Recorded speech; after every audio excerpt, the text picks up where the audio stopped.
another one. You don't have to, but Well, these are way more fun. what was that one? Let's see. Urban revitalization, Eek. EEK, and I'm on a board we call the History and Art Walk.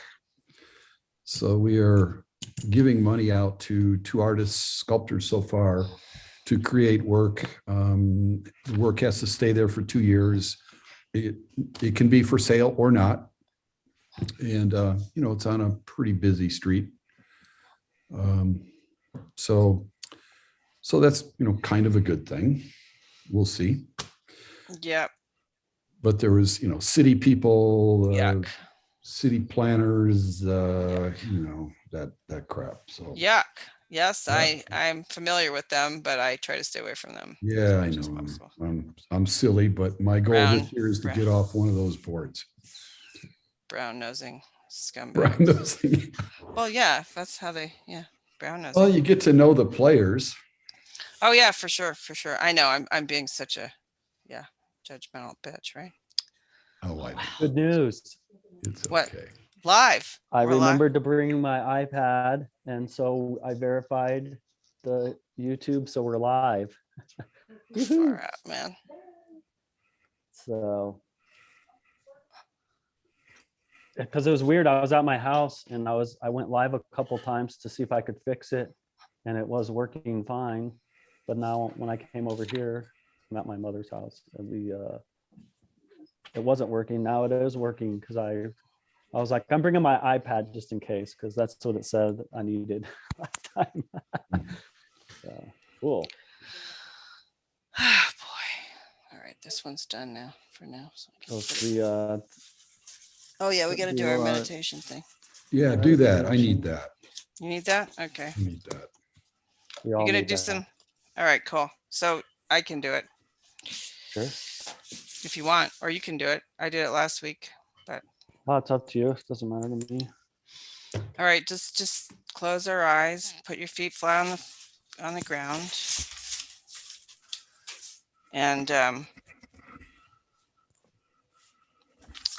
my phone off in case I don't want anybody calling me.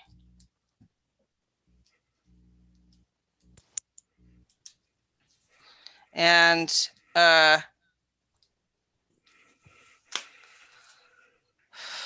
just get centered, like breathe into your sacral chakra or into your heart as you prefer.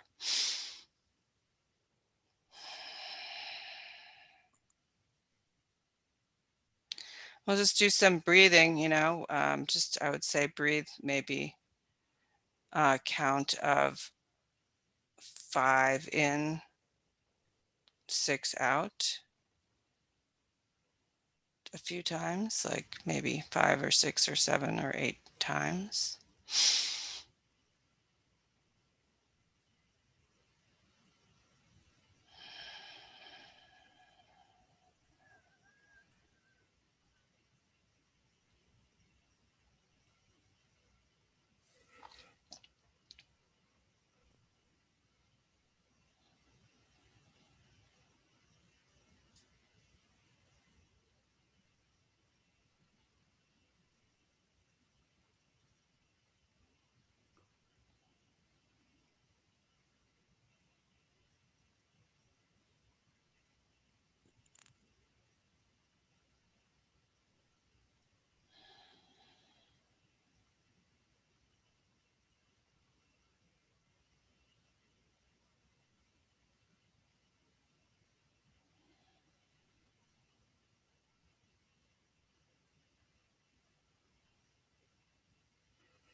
So I'm just going to ask the creator of the universe, the great artist, to inspire us and inform us while we work together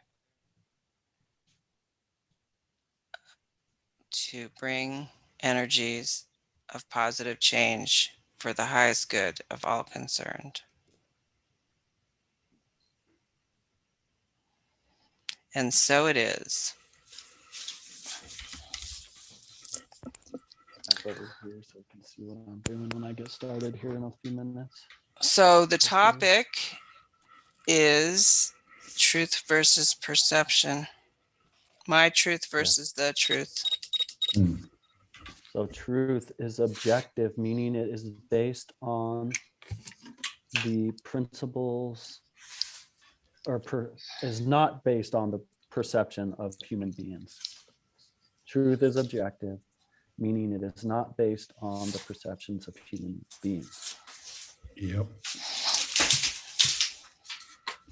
Truth is So- simply that which is. It is that which has occurred in the past and that which is occurring in the present. And moves that around. which is. That But- which is. Go ahead, Jeff. Well, I have been texting with Charlie Robinson. You know him? No? He does a microaggressions podcast. He lives in Boulder. Okay. He does, I think it's something of the unwanted. So there's like sometimes at least 10 people in the room speaking of this podcast. Richard's been on a couple of times. Really? Yeah. Huh. And he's going to interview Richard in 2 weeks. Oh, cool. And Nice. he said he can help us out in regards to kind of getting the show out there. So I gave him the website, the prospectus. He goes, I'm no artist, but I know artists. So Cool. yeah. So Oh, nice. That'll be awesome. Yeah, that's pretty good. That's neat. Anything to get the word out there more. Yeah. Yep, that's what we He's need referring to do. to a show we're having in July, the Truth Show. So, actually, Jeff is hosting it at his gallery, Blowback in Pueblo. So Joanna and I will both have art in it, and there'll be other artists in there as well. I know Jeff said he had a couple people sign up. So yeah, it's gonna be really exciting. It should be a really fun event. He's got an amazing space in Pueblo. It's spectacular. I was amazed at how much space he has down there, frankly, when I saw the place. You know, it's like one of those places that is bigger. It almost looks bigger on the inside than it does on the outside. Yeah, people that haven't been in here and they come in and they go, holy cow, I had no idea what it was going to be like, and they're suitably impressed. And I go, what did you think it was going to be like? And they can't tell me, but it's very kind of negative, I think, in their mind until they actually get in here. We had a band called Sugar Sounds played here Friday night. We had about 50 people, which is not bad. The band is really good, but they're just not really known in Pueblo, even though this is where they're from. Well, not quite. There's one lives in Boulder, one lives in Trinidad. Wow, that's far.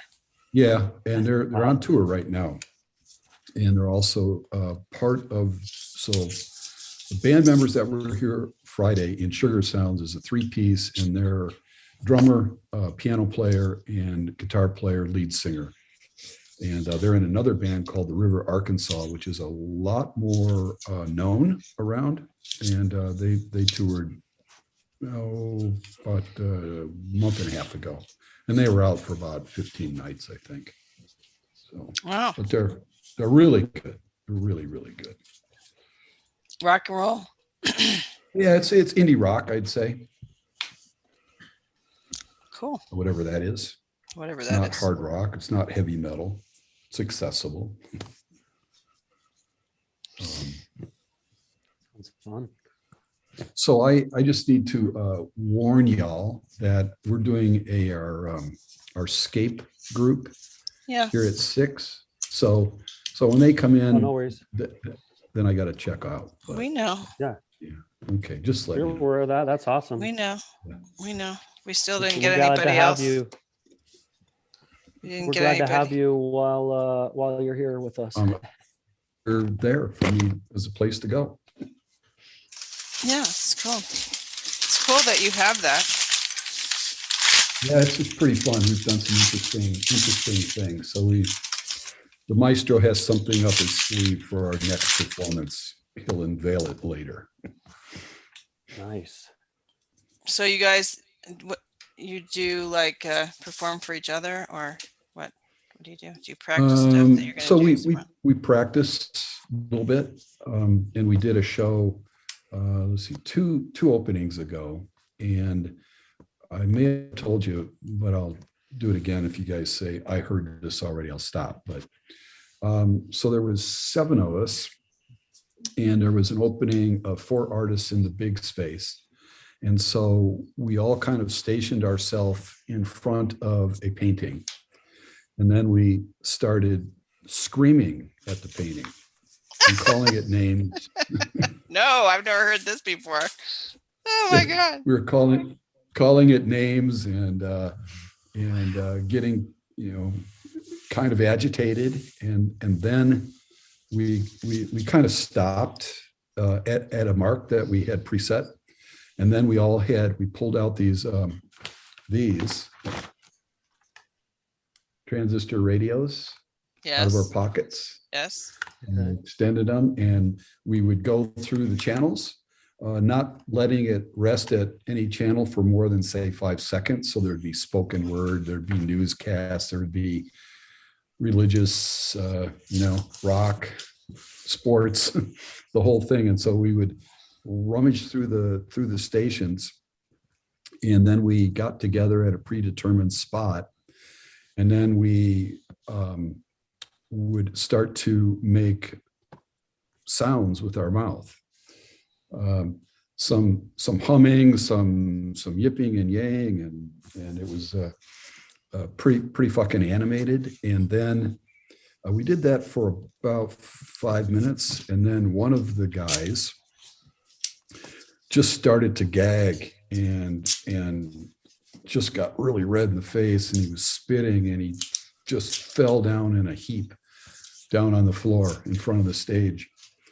And we're looking at him kind of really detached. And then I kicked him a couple times. He didn't move. Somebody else kicked him. He didn't move.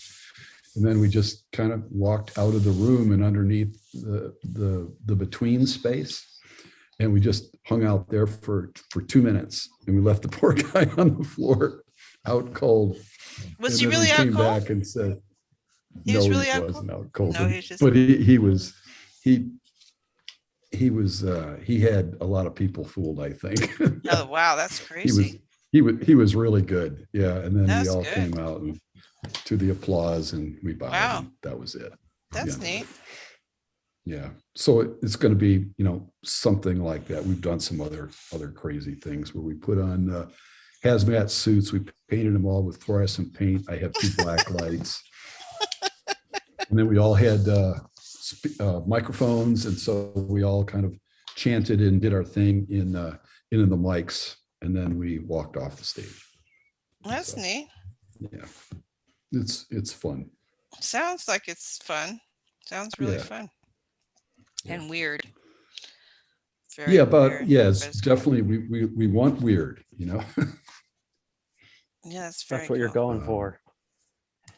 That's what we're pretty going neat. for. Sounds neat. Nice. Yeah, it's called SCAPE, which means spontaneous combustion, and I don't know the rest of the. But you guys do practice? Do you know what you're going to do pretty much before you go out and do it?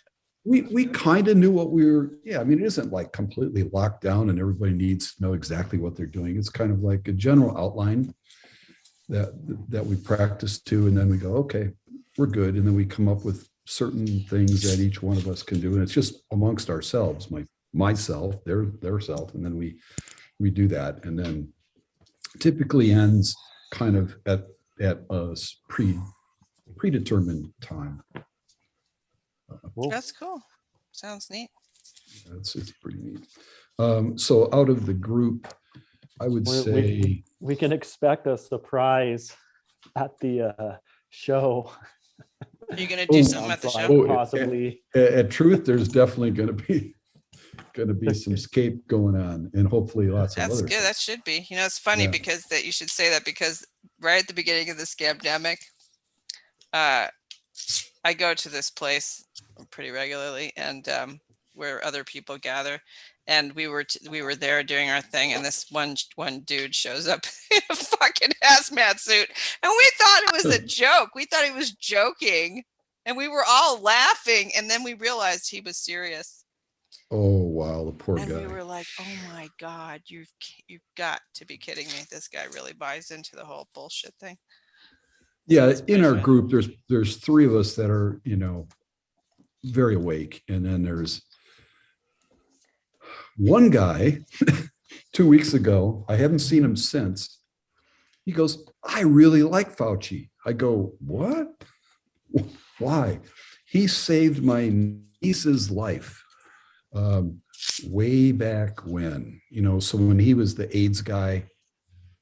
She didn't have AIDS, but it was something else. And so it went through whatever office of the government he was in, and they came up with some kind of cure for this girl's problem. Wow. And I haven't seen him since, but he was, actively involved in our group. And so, maybe he'll come tonight and I can ask, what's up. But I said, read Robert F. Kennedy Jr.'s book about Fauci. I bet your mind will be changed. But what can you do? Whatever, man. Yeah. I don't know. It's like, yeah, whatever. Yeah. But indoctrinated, you can't. We just had my partner's brother was here for a week, and he's a Jehovah's Witness. So, but he can't go to the church right now because he's smoking cigarettes. So we were just like, dude, we tried, we did our best, but we didn't really penetrate. A good example of perception there when you talk about religion, right? I mean, each person that may follow a religion, but that religion may not, be grounded fully in truth, and there could be a lot of perception that's being taught in there. Oh heck yeah.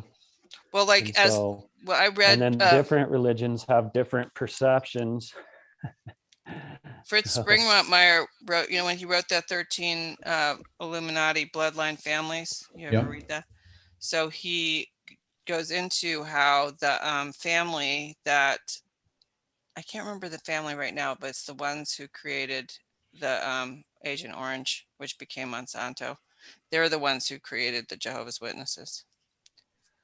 Really? Yeah. When?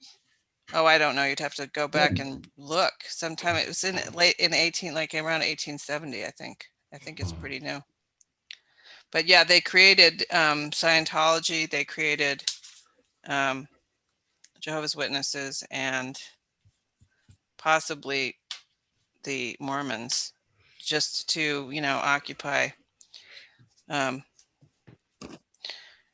taking over large groups of people for their control, keeping them in a state of chaos because.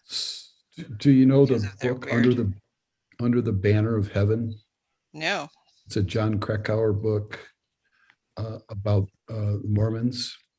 It's really well written and very entertaining, and it's the history.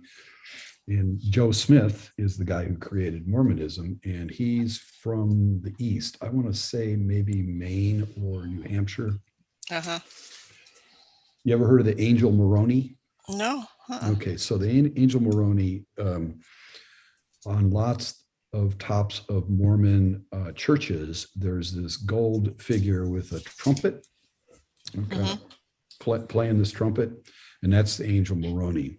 But the Angel Moroni talked directly to Joe Smith behind a sheet in his kitchen. All right. Yep. He never saw the angel, but he wrote down everything the angel told him, and that was what started Mormonism. But lots of the rites and rituals in Mormonism are based on Masonic, the Masons. They wear an apron. They go through some various stages. It's very much, and Joe Smith was a 33rd degree. Yep, I'm sure. And it's become like a totally crazy. Yeah, it's interesting. He basically just, well, here's one thing that's strange for me. It's like, I don't know about you, but I don't keep sheets in my kitchen. You don't put sheet. I know.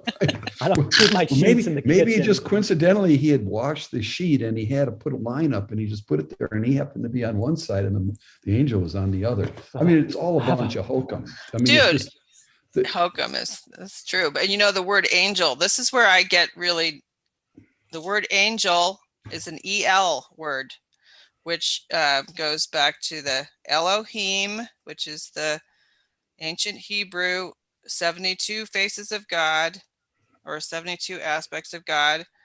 And that's where all the angels come from, EL, and the ELITES, elites, are the L-ites. So I don't mess around with any of that stuff. I'm like, nope, not messing around with that. I'm not calling in any energies that have anything to do with those Sabbatean Frankists. right. No, the Mormonism, I think, is one of the world's largest cults. I mean, they have to wear the magic underwear. The magic underwear. Oh, you don't know about that? Dude, I don't know much about anything about this stuff. I skim topics like well, this. it's because I just, it's don't have- really freaking curious. So they have to wear these undergarments. And they really, if you follow the religion, you know, straight down the line, they're not supposed to take them off completely ever. So when Ew, they bathe, nasty. I know Grimy. when they bathe, they have to, you know, kind of expose some skin and then they put it back. And you know, I don't know. I'm sure there's a way that you can put on a new garment. But Yakamaka. I Schmegma. have a good friend who lives in just north of Salt Lake, and he's no way he's ever going to join that church, but his wife owned a retirement home and they very much buy local. I mean, you need to be in the church and then they'll do business with you. So those people are basically, they basically, if they want to succeed, they basically have to join the church. All right. So she joined the Nasty. church so that she would get, you know, old folks to stay in her place. And my friend, just the whole sex thing with him and his wife was just, I mean, I can't believe he didn't like leave her, but he didn't. And so he said that they came to a new understanding. Oh, great. Yeah. I can't even imagine. I don't even know. I don't know that Oh, much I mean, about the Mormons. spectacles. So, Oh, because it's so like, are they're polyamorous Mormons? polyamorous, meaning, Meaning No, they, well, you can have more than one wife, but I'm not sure there's like rules for that. Like, I'm not really. No, sure on man it, can have so- more than one wife, but the wife can't have more than one. well, husband. not in the modern religion. So there's Colorado City. They're both on the border of Arizona and shit. Trying to think of the other town. So there's it's a border between the states, and on one side is this town that's Colorado City, and I think it's in Arizona, and then there's another town. And so that is where those Mormons that have multiple wives live. And it's Utah. It's Utah and Arizona. So in Utah, there's a law in the books that says that you don't have to pay taxes on your house if it's not complete. So these shysters keep getting new wives, and so they build more bedrooms onto these places. And I purposely, after I read the book, I was traveling to Nevada anyway. So I went on my way and went to these two communities, and they were freaking creepy. And there's these I saw this happen twice. A woman with a boy, and the boy was probably not older than 12, and they're wearing really rough clothing, like handmade, Hmm. with big oversized crummy tennis shoes, and they were working on the property together. And what happens is that the patriarch throws out the kids, the boys that would create turmoil and competition for the women. And they do this to this day. What do you mean? What does that mean? Throw out the boys that would create turmoil. So, well, when a boy gets of age, they're hey, I'm going to fight this guy because I like her. Hmm. And so part of the book that's I'm moving on, but there's this thing about the spectacles. So there's the Book of Mormon is written on these tablets. The tablets were written in a language that could not be deciphered. Even Joe Smith couldn't do it until Dear Lord. he found the spectacles. And the spectacles were in this metal box buried under a tree. And he knew right where to go to get them. So then They he have, brought can you see the spectacles tablets? and he could read the tablets. Is there a place Just- where Are we these can tablets available to be like seen, or are they like locked away somewhere secret? I, like no one my else guess can is see they're them? locked away. see? Because they don't exist. It's all Yeah, bullshit. they don't want anybody to refute that. This is fucking hilarious that this gets bought into. I love it. It's hilarious. I mean, how can people believe that shit? Jesus. I mean, it's just, wow. There we go, perception. So that's a perception. there, Exactly. you That's know. what That we is a want. perception. We And were it's- talking. Well, we to have this- Mind all these control. contrasting perception. We just talked about a Mormon perception, and there's Christian Mhm. perception, Catholic perception, Buddhist perception. There's so many perceptions out there. Yep.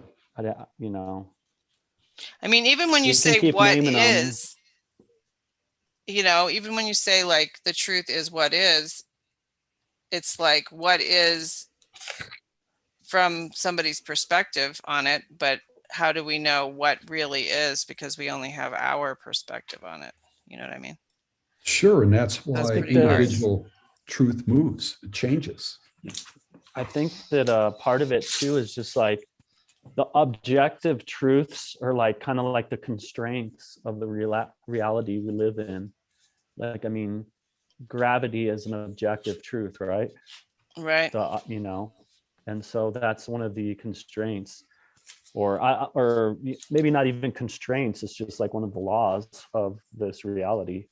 If you think of our reality as if it's like a computer simulation, when you're in a computer simulation or you're playing a video game with an avatar, which is inside of the video game, which is a computer simulation, there are certain laws or constraints built into that video game. Like maybe you can fly, but maybe you can only fly, and there is no place to land in this game. It's just flying and moving around. And so like if you think of our reality in that way, you kind of see that there's objective truths,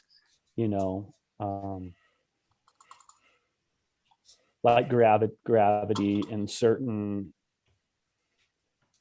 chemical reactions and stuff. Like within chemistry and science, there's like a reason, there's a reason those things happen, because of the parameters of the universe govern those objective truths. That makes Right. sense. Mhm. Yeah, like the law of cause and effect, and the law of gender, and the law of this and those. Yeah, all that stuff. Yeah, That's all objective truth. for sure. But the rest of it, it's like, I don't know. It's just your perception of it. But yeah, it's amazing. It's Well, and some truly of those amazing. can be clouded, because there's the polarity, just because there's temperature, there's different types of temperature.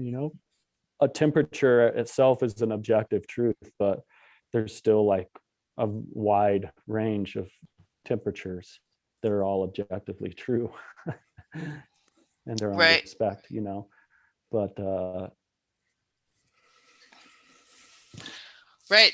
Right. We were, and this is what I think Kurt got into an argument with his brother, or not an argument, but he was just saying, so you're not in the church right now because you're smoking cigarettes, but do you believe in getting the shot? And his brother's like, no. And he's like, well, what if the elders of the church tell you that you have to get the shot?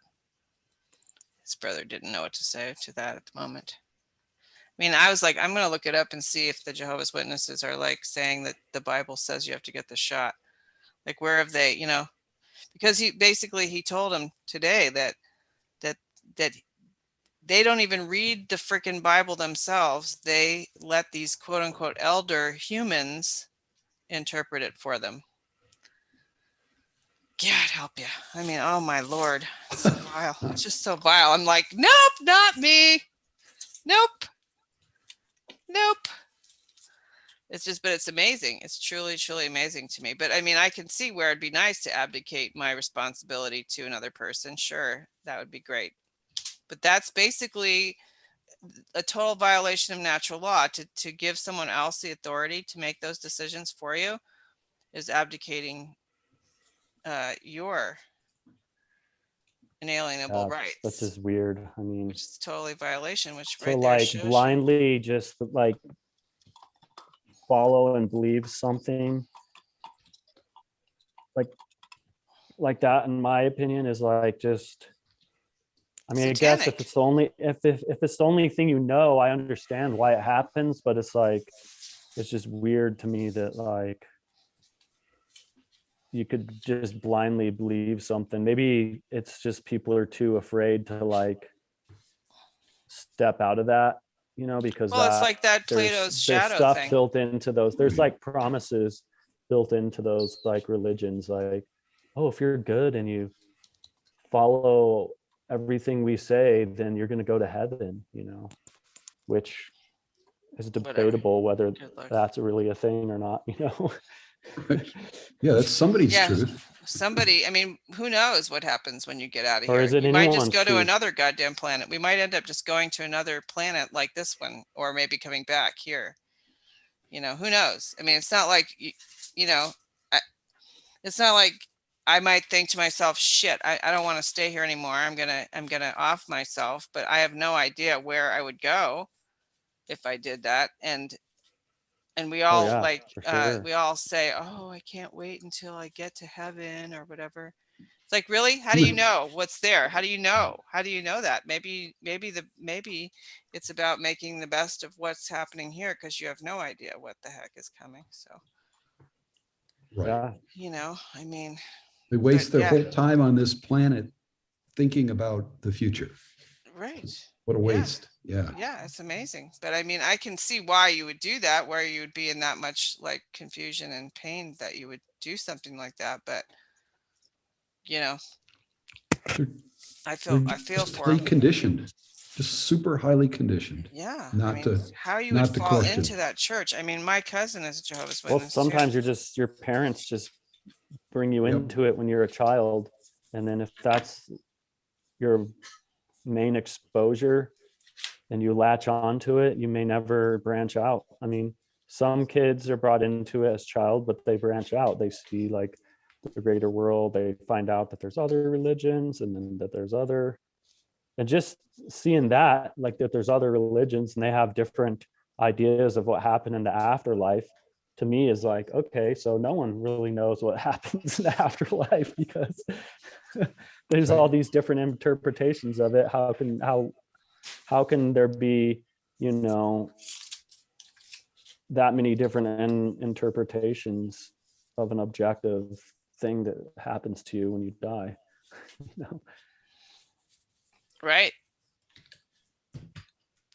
Maybe there are different degrees maybe different stuff does happen to you when you die, depending on your age, or it could even depend on what you do in this life. Like, Exactly. who knows? This could just be a test, of like, oh, if you're a good person, then you get to move on to this cool place.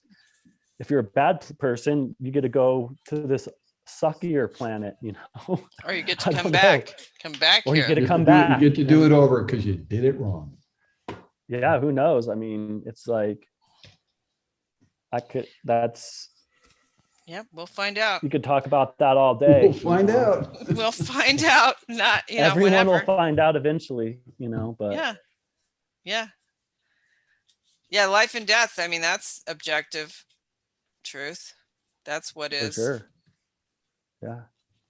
And you know, there's different Wow. interpretations. Some are like, oh, well, yeah, this is, you do have, you'll reincarnate, you know, and there's some people who claim they remember their past lives and stuff like that. Oh yeah, And that's true. who knows? I mean, Yeah. that could Who be, knows? you know, I had a like weird past life experience at this cabin in Breckenridge. But only one of its kind. The only time I ever had anything like that happen to me was at this cabin. That was really weird. But I've never had, I Mhm. mean, I don't know. I went up there as a friend of mine owned the claim on the cabin, or had the claim, for a while. And now it's like national forest. So, but Mhm. at that time the claims were available, and I knew, like, when I felt like I had been there and lived there before. And then I stayed up Right. there for a whole week by myself, and there's no, running water, or you have to bring everything with you. It's Mm. like at the basis of Hoosier Pass. So It's like it's pack it like in, it's pack it out kind above of tree deal. line. Huh? Pack it in, pack it out. Yeah, it's above tree line, and there's like marmots up there and stuff, pikas, and Nice. Love those guys. so yeah, and I had this really weird experience. Like, I felt like I lived in the 1800s or whenever that was, that the mines were active. Oh But I've yeah. never had any Interesting. experience like that since, before or since. So I don't know. Because I mean, I Maybe mean, it's something like it's triggered weird. something like a memory or something of past life. It was You just know? weird. I just felt like I lived. It was just a very strange experience. But I don't know. Who knows, man? Who knows? I've Yeah. had a few. I've had a few like weirdly weird experiences in my life, like before. So Well, that's the problem. People claim they do know. We're like, oh, who knows what's going to happen in the past afterlife? But some people are like, oh, I know. You go to heaven, or this happens, or that happens. It's like these concrete things that they're like, oh, I got the answers. Make sure you yeah. drop your donation in the basket. Yeah. Well, right. But I mean, I mean, if you imagine, I mean, I don't know. You have to have some belief in something right now to deal with what's going on. Like, if you, Oh, for sure. people are like, you could go nuts right now. I'm sure that's what they're banking on. Those fuckers. Well, what I believe is that we live in a compassionate universe, and so it like, at least maybe not compassionate isn't necessarily the right word, but I don't think it's necessarily out to get you, you know, and I think it does reward people or just creatures in general, or just whatever life for its, you know, cooperation and. Right. If you live according to natural law, you will be in the sweet spot. If you live in the opposition to it, your life's going to suck. And that's the way it is. And I think that's what they're trying to do, is they're trying to get people to live in opposition to natural law so that their lives will suck. I mean, that's just that's their idea. But if you just say, nope, I'm going to, love my neighbor as myself, and I'm going to try to be helpful and try not to live in excess and all that stuff, then you get to live in this really amazing way. I mean, you just get to, I mean, that's my experience, because I did live that other way for many years, and then I had I know what you mean. a wake up call. Like, and then I if started you help other people, then you avoid roadblocks in the future. Yeah, you end up in the right place at the right time. These coincidences happen, and you end up being, Yeah, you end up like where you should be, not like Yeah, off on some crazy tangent that yep, you're yep, wasting your time chasing a rabbit down a hole, you know? yep, yep. You don't, and then you don't get sucked into things like the Jehovah's Witnesses. You know, you don't get sucked into.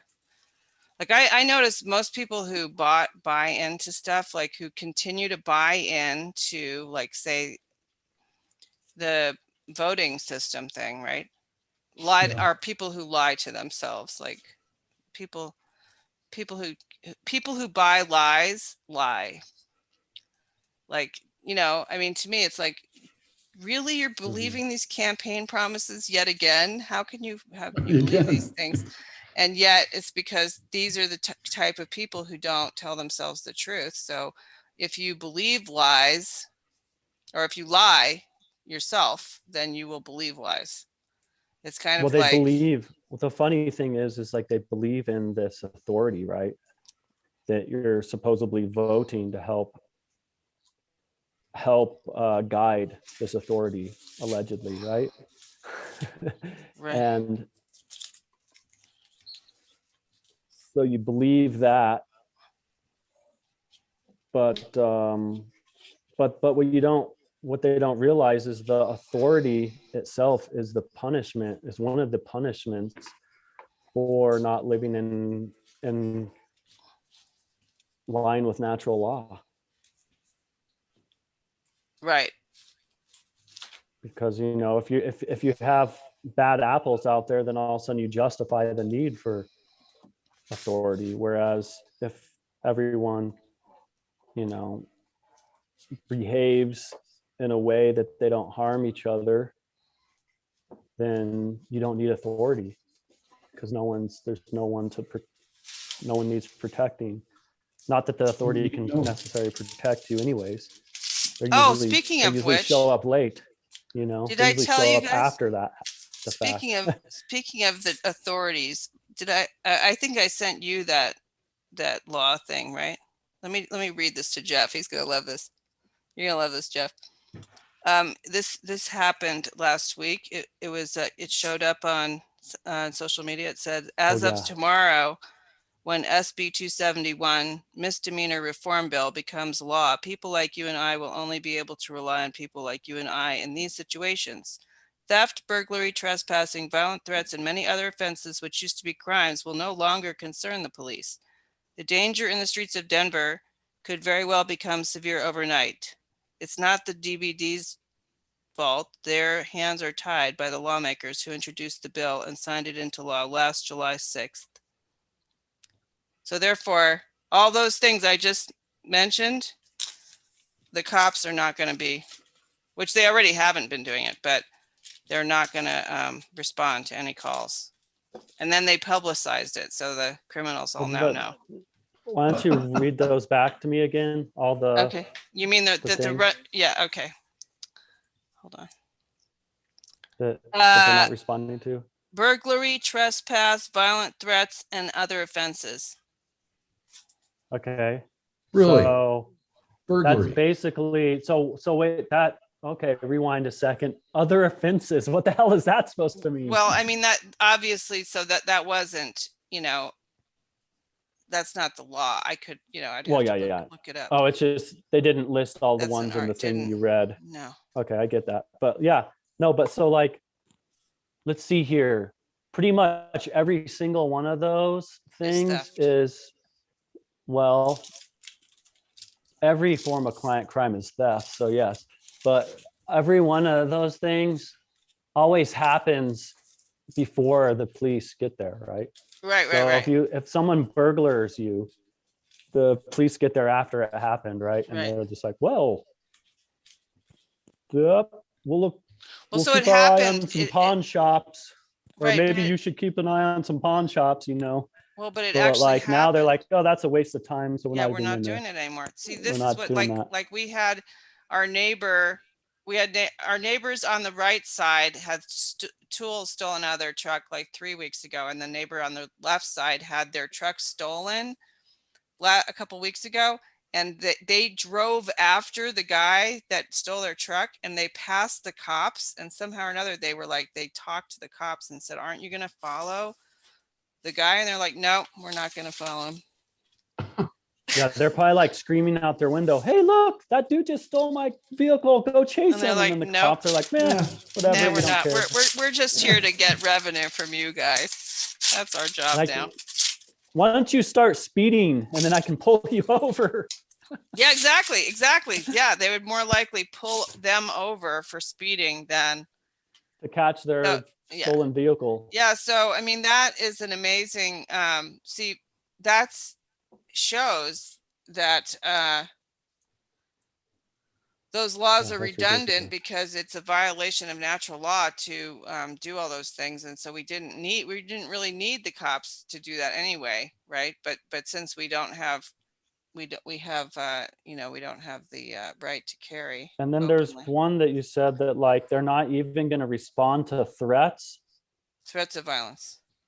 of violence, Yeah. which to me a threat is like the violence hasn't happened yet. So in that case, if they did respond to a threat to violence and someone came with violence, maybe there's an off chance they might have actually prevented that violence from happening. Right. But now they're not going to respond to that anymore. No. So that was like probably like the one thing that they may actually have been able to solve a problem from, or just But it's pretty- roadblock but it's just maybe funny. something from happening. Because, you know, if there's a cop standing on your front porch, the people who are after you are less likely to come after you at that moment. Yeah, So- well, I mean, for example, but if you have people that are coming after you to begin with, then obviously you haven't been living in line with natural law. yeah, exactly. No, exactly. True. I agree. I totally agree with that. I mean, although like you know, I have this one guy who's in my life who's manic depressive.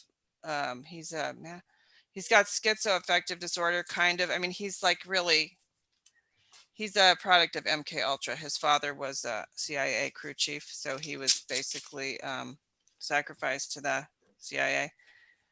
It's a long story, but anyway, so he escalates to this really crazy person now and then, and I was over there. I used to live with him, actually. I used to be his kind of his caretaker when I first came back to Denver. He's a veteran. He lives in a veterans housing for people who were homeless. And one time I went over there and he was extremely crazy, and he hit me in the head 3 times. Oh. And I called the cops. This was like about 6 months ago. I called the cops, and they came and they refused to do anything. Even though I said, yes, I'll press charges. They were like, nah, we're not doing anything. They said to me, just don't come back. I was like, okay, sure, whatever. I was like, oh God, what has happened? So yeah, it's pretty interesting. That's where we're at now, you know? It's very interesting that we're at this point. But objective truth would say that it's actually more honest, I think, that they're not. But that just shows we don't need them. We don't need them for anything now. But now, so what is their purpose is just to, you know, pull us over and make us pay exorbitant tickets. That's their whole job. Right? Yeah, that's a little weird. I know, it's pretty funny. It's just kind of amusing. Well, I mean, yeah, I think ultimately self-defense, it's up to yourself. You know, it's kind of like giving away your beliefs and perceptions to a third party. The same thing with like your rights and self-defense. It's like, you can't really give that up to a third party. Yeah, no, I totally agree. I do agree. You know, I just find it interesting during this time that we're in, that they're adding in things that are going to bring on more and more chaos. Maybe it might bring more chaos on.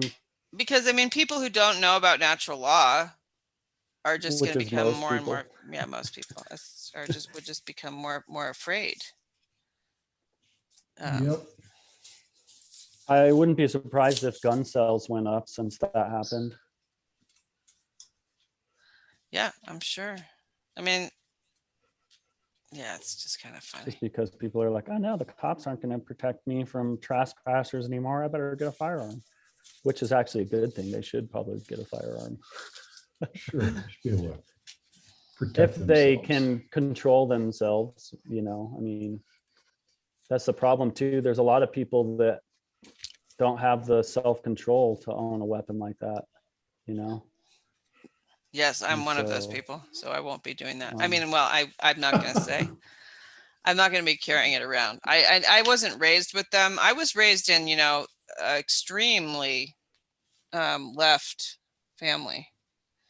I was extremely yeah, me left. I too. was raised that way. So, it's only recently that I've started to think for myself and recognize what's going on. But I don't have that kind of self-control. So I'll have to figure it out some other Well, way. that anger But I'm not management worried. thing is a key there. Yeah, I'm pretty hot-headed. But I'm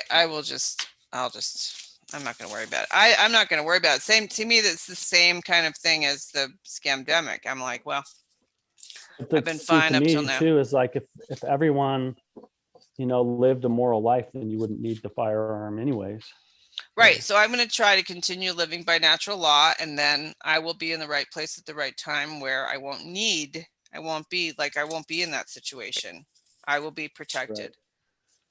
That's how I look at it. But I'm like, wow, this is kind of nutty. Well, and part of the reason crime happens too is just because of the deliberate hoarding of goods, keeping them away from certain people, i.e. the people with no money. Which, that can happen for a lot of different reasons. I would never pass judgment on anyone because they have no money, but it's like, resorting to violence and theft, that's not the right way to solve that problem. But I think it is a problem that, Well, there's people who are hungry. Things that, like food that are required for survival are locked away where people with no money can't get them. And it's tricky. Well, and it sucks too, because like we throw away like trillions of pounds of food a year, which could feed those people that are hungry. Right. And that's an inalienable right. I mean, the right to be able to sustain yourself by the fruits of your labor. There's this amazing guy in Montana whose name I cannot tell you what his name is, but he's one of these wild guys who knows all the law in and out. And he's like he lives in the woods kind of. And he was foraging. He got a ticket for foraging in the woods, and he just got up in court and told them, I have the right to do this. I have the constitutional right and then the inalienable right to forage for food if I'm hungry. And so that's, they're violating our inalienable rights by locking food away from and making you have to have money in order to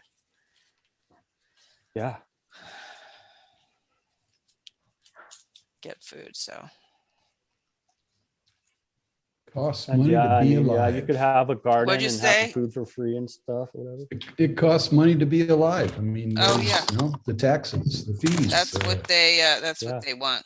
That's them. That's totally them. Because before we were human or whatever, before we were under the slave system, however that came down, that we were just living off the abundance of the earth. Well, violent force maybe, or coercion, maybe they coerced us. I don't know. They could have just, promised. I think there's enough wars in the history to see that it was mostly violent force. I'm Which sure it was violence like, is violating. That's why it starts with vi. I'm sure that Vile- it was similar to It's the Avatar violation. movie. I'm sure it was That similar could have to been. You're right. the Avatar movie, which I was Exploitation, not able to agenda. watch because it was too horrifying to me. I knew that this was the truth being spoken, and I was like, oh no, I can't handle this. I can't stand it. But yeah, some horrific situation like that. But anyway, Jeff, what are you doing? Are you creating something on your computer right now? I am What are you creating? working on a house in California. Oh, are you going to go to California? I was there. I'll probably go back, but When I were was you there? just to kind of, about 3 months ago now. Did you have to wear a mask on the plane? No, it was in Escondido, and it was, I think maybe after they dropped the restrictions, and I really didn't see many masks in Escondido. But Escondido is kind of like Pueblo. It's pretty blue collar. Yeah, I like that. Yeah, it Did was you refreshing. I thought it was going to be something else. I thought it was going to be mask on all the time everywhere, but it wasn't. But did Now, you have when I to went there in fly? the summer, I heard they had So- masks at all. I flew, and I kept the mask down below my nose. I never put it up, and nobody ever made me put it up. So that was the nature of that trip. I didn't enjoy it. Yeah. I was just curious. So my Your buddies are people is here.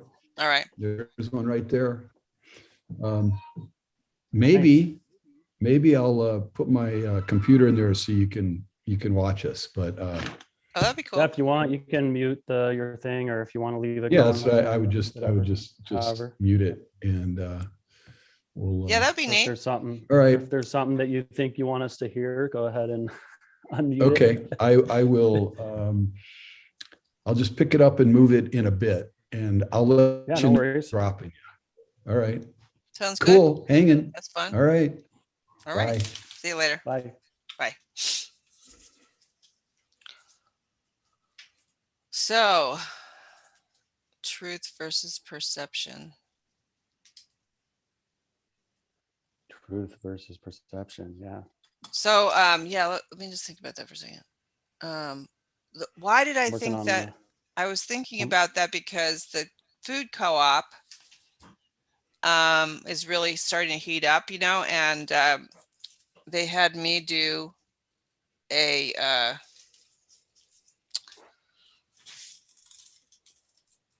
thing like where I tried to show people a little bit of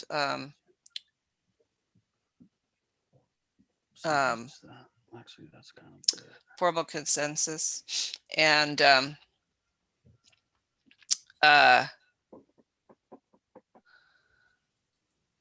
we decided we needed to have stress tests so that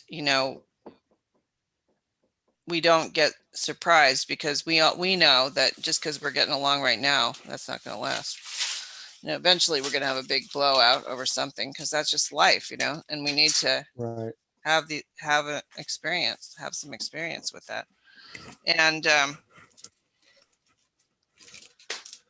so we were just trying to figure out like what to do. We were like, well, it's too bad we can't like go do an Outward Bound weekend or something like that.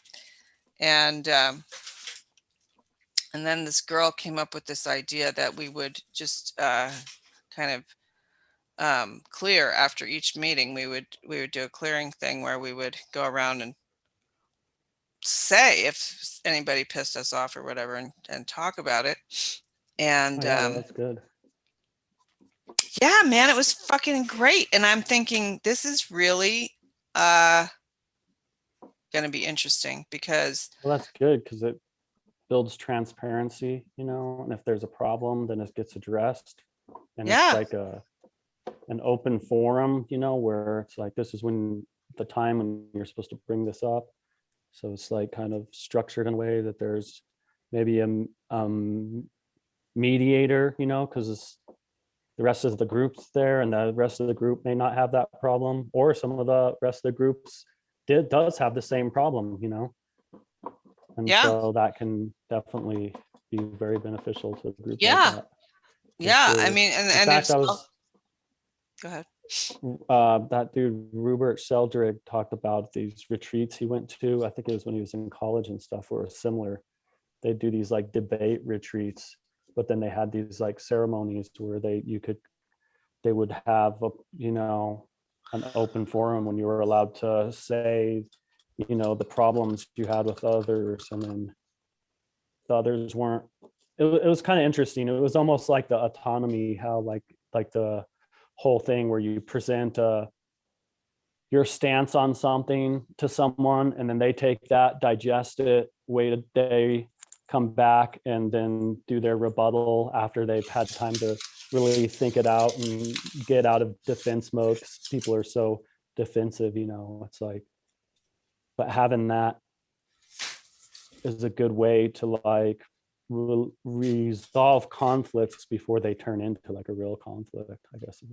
Yeah, exactly. Because what we do nowadays is we just nod and smile and then we never come back. Yeah. We nod and smile and then we're gone. That's it. We never. Right. So yeah, I mean, a problem. It's a That's huge just problem, kinda- especially because It's we're going to caving. have It's to, not like resolving anything. well, It's just because avoidance. people are going to have to sign on to the LLC. They're going to have to be they're going to have to be in the legal documents. They can't just leave, you know what I mean?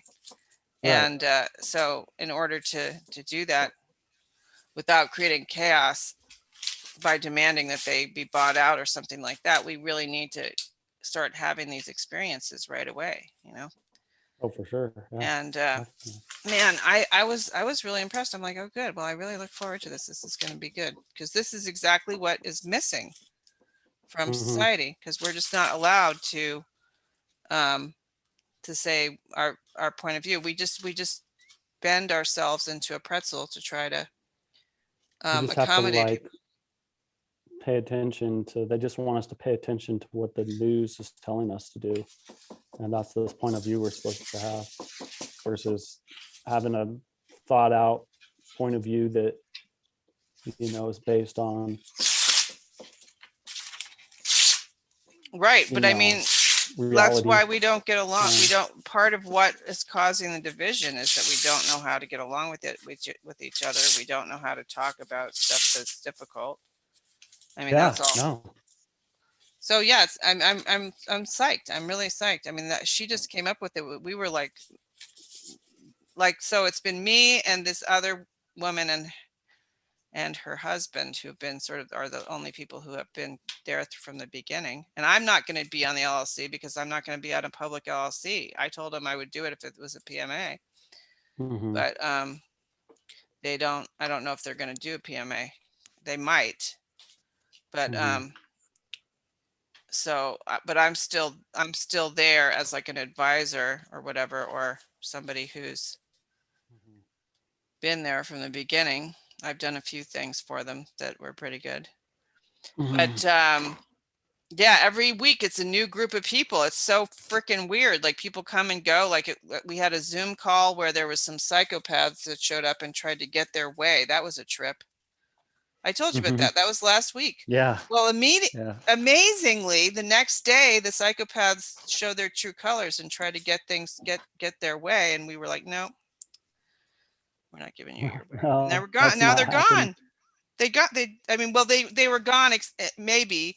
I mean, part of it, I think, was that Mary just didn't give them the Zoom link for the next meeting. So that's how we got rid of them.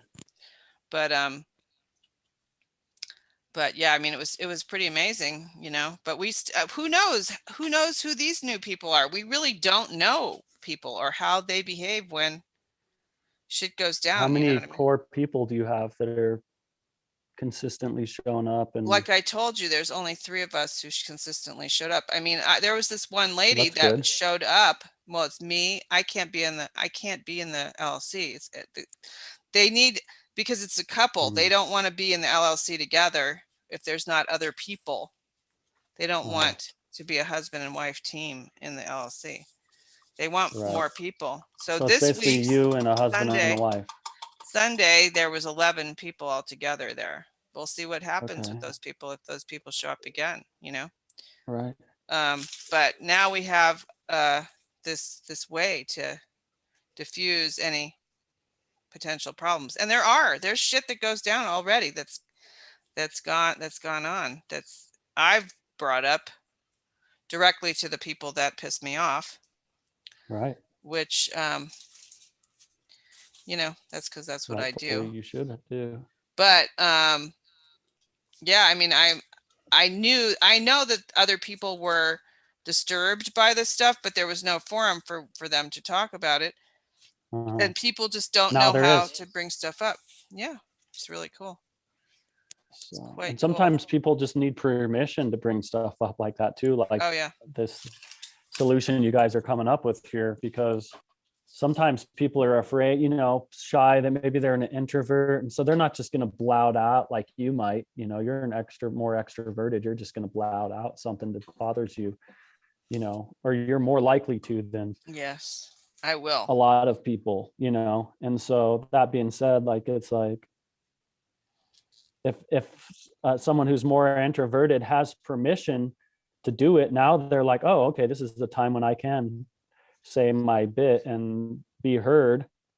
And then hopefully, we can come to a resolution. And maybe another nuance to add to that would be, if you have any problems, let's list the problems you have here, and we'll address those at the beginning of the next meeting, so people have time to like process it, think about it.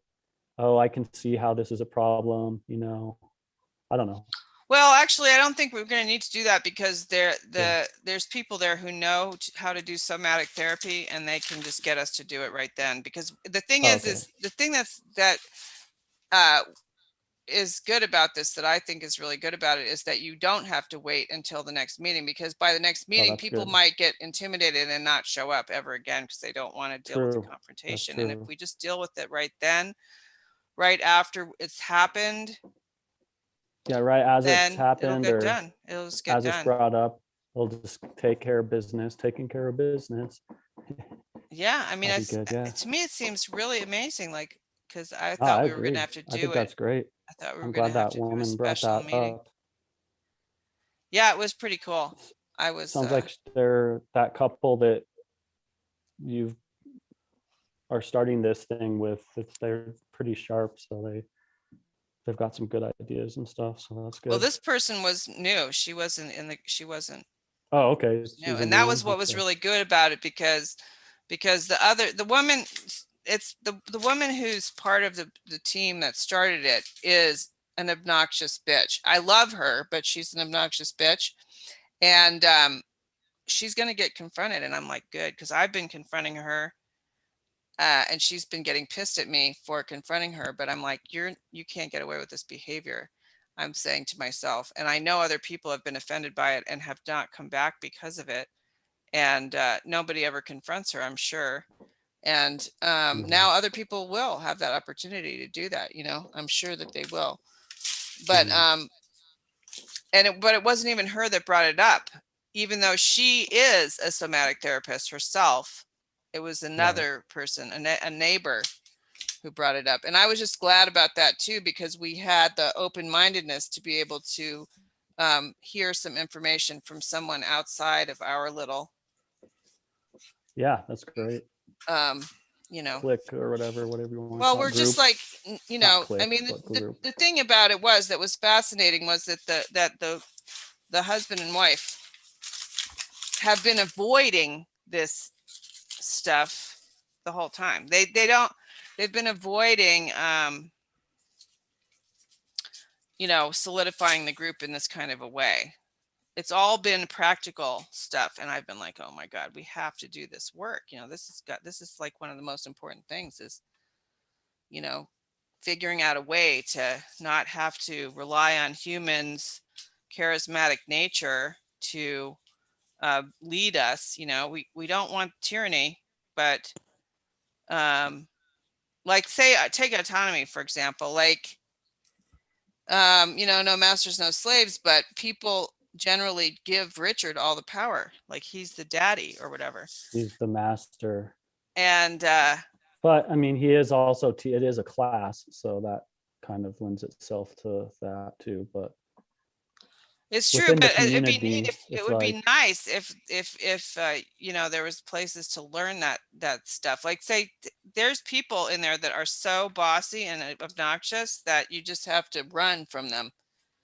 no, I agree. There's no way to like I didn't learn any of that stuff there, which we could have. We tried. We created the trauma group. I thought that would help people to be able to process what was going on, but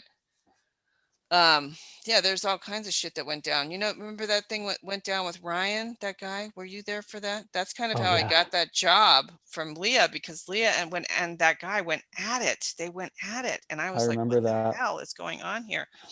And I kind of missed the whole thing, but then I was sort of like, because I was the greeter at that time, like I was sort of asked to take care of it, and I'm like, oh my God. Well, and in the end, that guy didn't get kicked out, Well, which I was glad, that it got worked out, that he could stay. I mean, but he's still doing his routine, just I not think he on was Leah. just kind of like, he's one of those argumentative people who just will keep kindling that fire, putting Yeah, logs in. he always has the When he opposite. gets someone turned on like that, He has he's like he's a bit of a And then psychopath, I Leah would say. is pretty stubborn herself, Oh yeah. which is Oh great. yeah. She's good, but like, and she has a pretty good understanding of natural law and stuff too. Oh yeah, so. that's what she was pissed at him, was because he said natural law was bullshit and all this stuff, and she just went after him, man. It was funny. Mhm. Well, yeah. It was funny to watch, but I mean, I couldn't let on that I thought it was funny. I don't think he understands natural laws, why he thinks it's bullshit, and he's not recognizing he's like just seeing it as like some other religion, which is not. It's not based on religion at all. It's based off of observable things within our reality that are observable. Some of them are unseen, but that doesn't mean they're not observable. Oh yeah, they're all observable. I mean, just like gravity, you can't see it, but you can observe it by the effects it has on objects within the, that are being affected by it. So yeah, exactly. Yep. Yeah, exactly. I mean, and if you just look closely, like which one am I working on right now? I'm working on that you have the right to keep the fruits of your labor, 100% of the fruits of your labor. Like you can observe that in nature, mhm. in animals, in plants, in For sure. if you just pause and look at it, you can see it. That's how nature works. It's a balance. Sure. But people who want to believe that everything's random, I think he's more of an atheist or like a nihilist kind of in his attitude. Like he thinks everything's random or something like that. So well, that's one of the schisms, some things are random, right?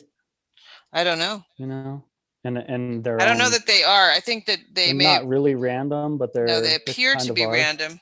They might appear to be random, but if you saw the bigger picture, you would see that they're not. Right. You would see the causal factors that are causing. Right. Yeah, there is what no random. appears to be random. Random. Right. That's what like, the law of cause and effect says there are no miracles. There's no random. I have perceived miracles, but I'm sure it's true that, if I could see through the mind of God, I would see that, it's the effect of a cause. Right. Sure. But I don't need to see that. I don't need to try to see that. I'm okay with thinking things are miracles and being in alignment with natural law. I can see things work, like they can go from not working to working, because once natural law goes into effect, then things that look like they were going to become chaotic will go Mhm. back into order again. You know what I mean? So you can see, Right. sometimes you can see stuff like that. Um, Or sometimes you'll see the order in the chaos, It's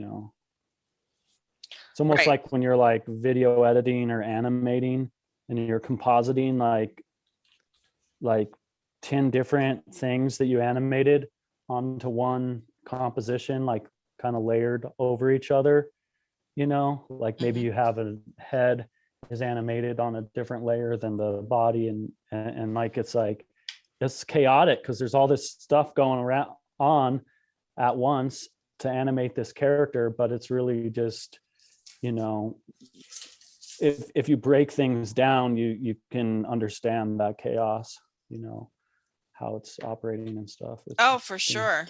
Yeah, things that seem random, but you can tell that how they all work out, Like they a work out. river, like or a creek that's like flowing down, and it kind of seems like the water kind of seems like it's acting randomly, but it's really just bouncing off of the rocks and and stuff. And even though it looks sometimes bounces a little bit different off the same rock, it's because some of that water hit different, it came in different ways and hit the rock slightly different angles and stuff like that. So, or like like if you're staring into a fire and how the randomness of the flame looks, but that's really just heat and air fluid dynamics of the air and how it's pushing the flames in different directions. Right. But I mean, yeah, because it always, like, it never is the same, like how two snowflakes are never the same, but that's Right. still not random.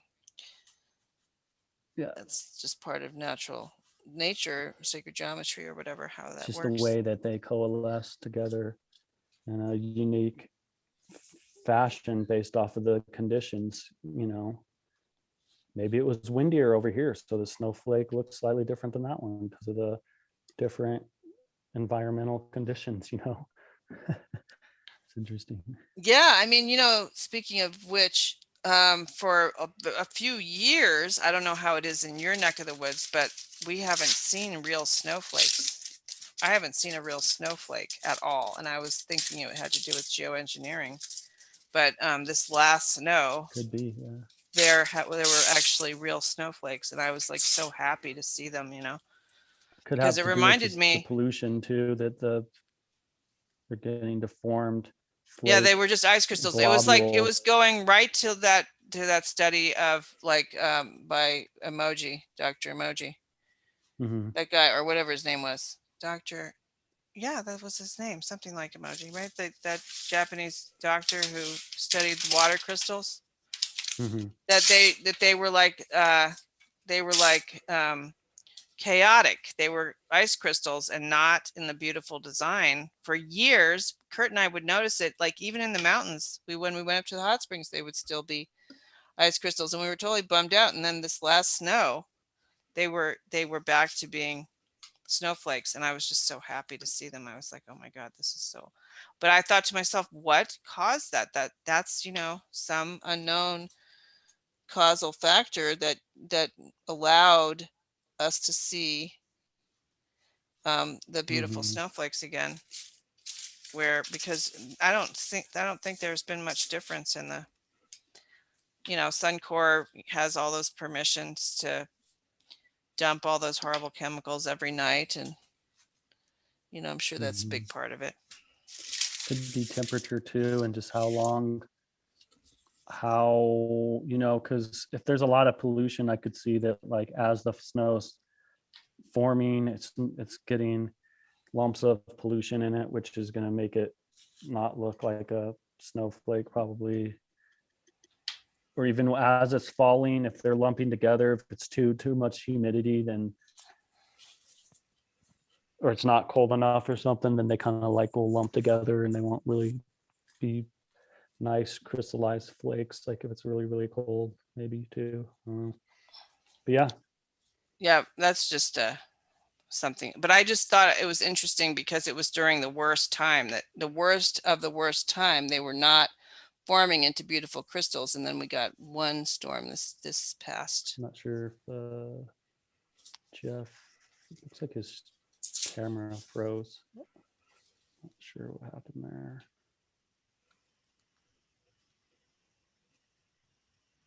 Maybe, or he just left his computer. Or is that him standing there? That's him standing there with his hand, his thumb. Is that his giant thumb that you're I seeing? think it froze like that. Yeah. So it's been Oh, like well. that for like a few minutes. Oh, I well. was trying to monitor it and see when he was set up. I could add him back on the spotlight or whatever. Well, I saw him there, and then so I added him on the spotlight, and then it like froze, and then now whatever. Oh, won't worry about it. But again, back to the topic, truth versus perception. So, yep. Well, I would say that we have a lot of perception going on in our world right now. A lot of Yeah, people there is a lot of believing perception going on perception around rather there. than truth. Because when you look at nature, Yeah. nature's doing pretty. I mean, nature isn't doing that great because we are killing it, you know. But I mean, nature adapts to our killing it. I'm not saying that that's a good thing, but Well, does. my theory on that is nature will kill us before we fully kill nature. I think that's part of natural law too, and that the universe likes things that help it out and that doesn't like things that cause it trouble, you know. So if we're going to keep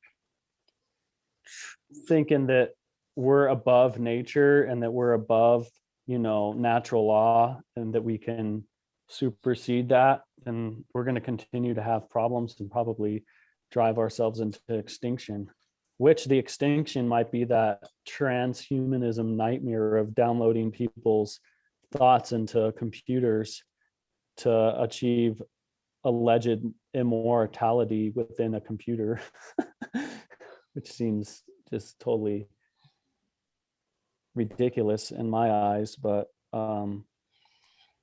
you know, that might be the end, you know. We think we're downloading our consciousness into a computer and we think we're living on. Well, they could program what seems like an eternity for us and then destroy us a second later, but we'd think we were in a eternity. Well, I mean, I don't really know what you're talking about. Or Are you talking everyone about the downloads metaverse?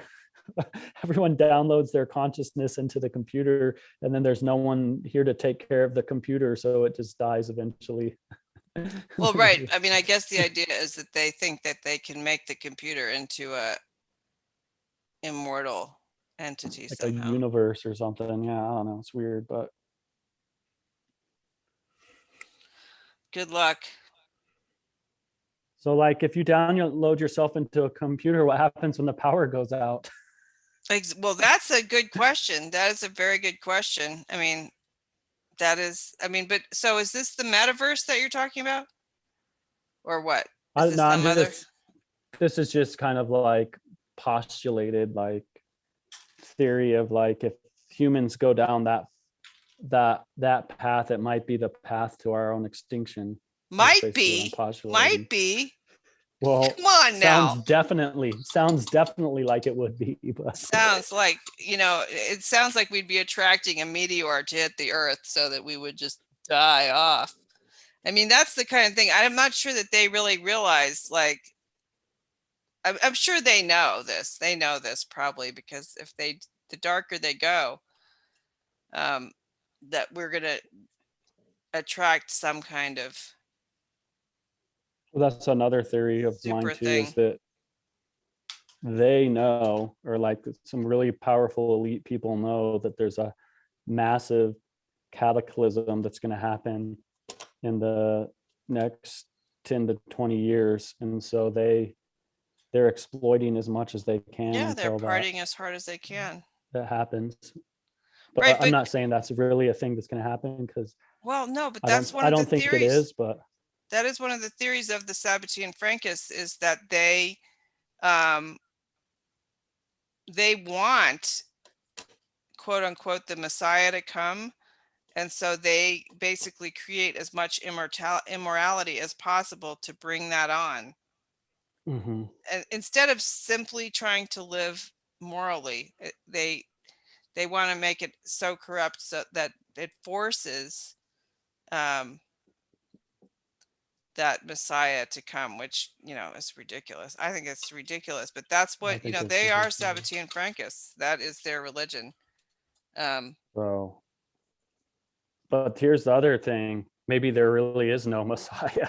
No, exactly. I mean, who We knows? are the We Messiahs. are. We are Each living individual that principle. person waking up and deciding to believe in only objective truths is the Messiah.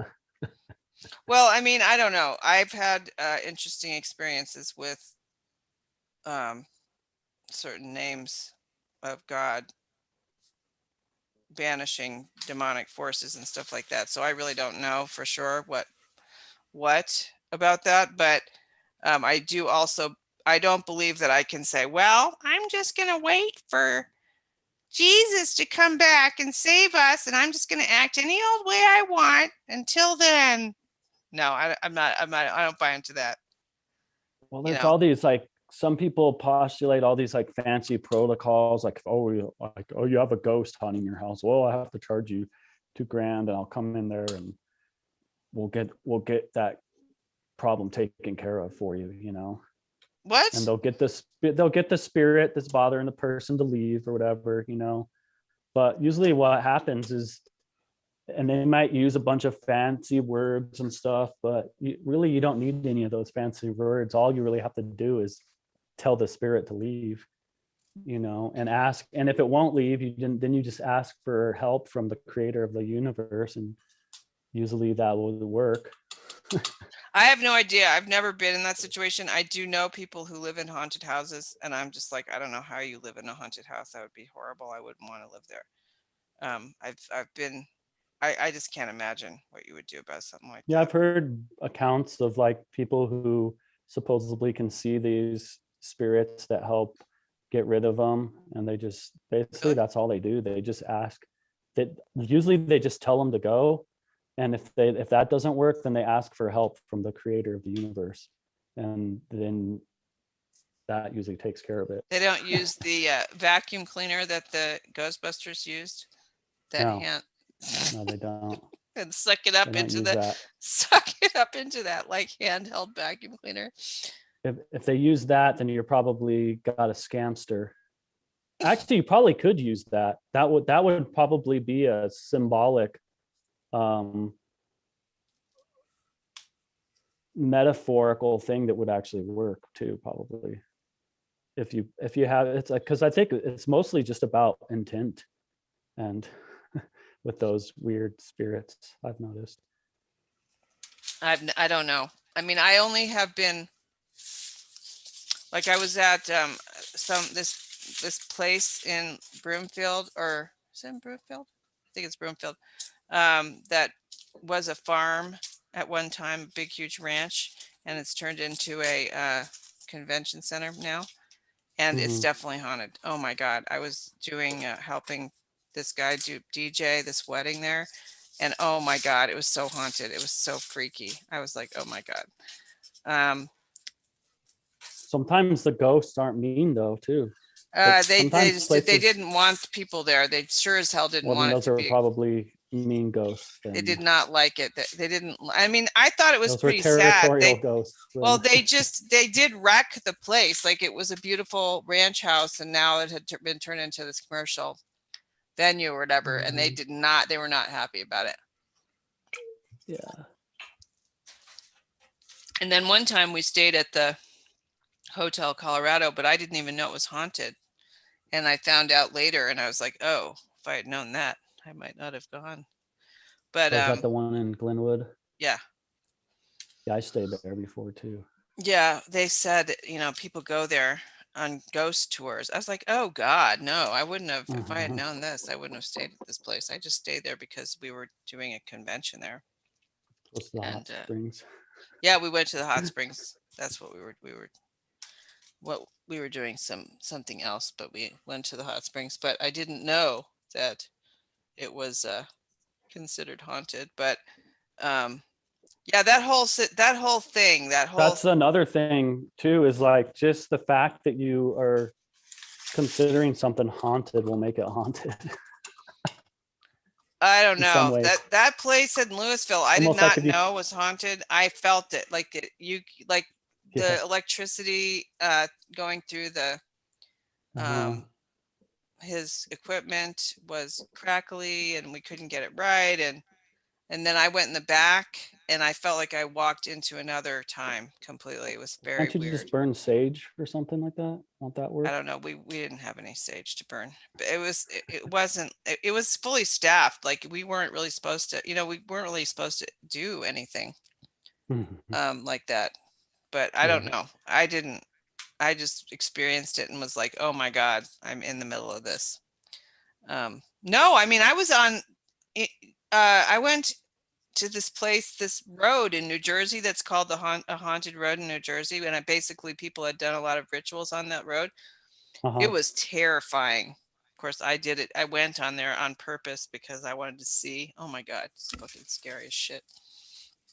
So I don't know. But I was don't it know if really scary, or sage was it would have. just you No, uh it wasn't. It's just inferring me. the scariness onto it? No? No, it was like weird. Like it was like weird. Like what I told you about my mom. Like when I looked in the Uh-huh. shadows, it was like around 4:30 in the afternoon, and the shadows like were not shadows on the ground. They were completely black, like as if the shadow part was another dimension. Oh, It that wasn't. might just be one of those areas where the veil between It this was fucking world strange. and It was a very strange place. the the material and the non-material world might be thin there. Yeah, man, it was The veil between worlds. funky. That might actually be a good place to go, like do positive It was terrifying. meditation. You go right ahead and let me know. It wasn't. I was not. I did not I feel will. that way. I Where is did this not. at? I was on the back of a motorcycle. It was terrifying. It was scary. I was like saying the Lord's Prayer over and over. I was like, just to block out whatever I could block out. It was scary, but how do we get back to truth versus perception? I guess I don't know. I mean, I don't know what that must be, some kind of truth to um souls that don't completely leave when they Well, I know that there definitely is a non-physical reality and physical reality, and right. we interact with both of those realities, and um, the non-physical reality is no less real than the physical reality. But most people think that the non-physical reality doesn't exist at all. That's true. And like, Well, like here at this house, the house that I live in right now, we have so many orbs constantly. We constantly see orbs whizzing by yeah, on the cameras, constantly. And one time I even saw on the them with my. cameras, Oh yeah, uh-huh. And you guys infrared have cameras. cameras. Uh-huh. Yep. So Yeah, Kurt just got new cameras because of the robberies. there's security cameras. Yep. But they go infrared at night, so then you can see the Mhm. orbs whizzing Do they by. that's crazy. Do they these cameras, he just like has them going into like a hard drive or something? Yeah, he has them going into a DVR. He records it. It was we Oh, were okay. yeah, I would never do this. Like I would never live like that, but this is him. This is his, I don't know, thing. Deal. Huh? That's his deal. Yeah, it's his deal. I mean, actually like having it at this point, but I also like to observe the orbs. I mean, sometimes it's crazy. There's I mean, Riverdale Road is supposedly one of those haunted roads, um, which is where we live. We live off of Riverdale Road. So, um, Hmm. I don't know. I mean, there's been a lot of deaths on the road, car accidents and stuff like that. But I think it's Native American burial Mhm. thing. But I don't feel any weirdness on this road at all. It feels benevolent to me. I don't feel any. I like it over here because it's not very developed. There's a lot of undeveloped land, which makes me feel better than being in the heart of the city. But I don't know. It's weird. I've seen some interesting things here too, some that I can't explain.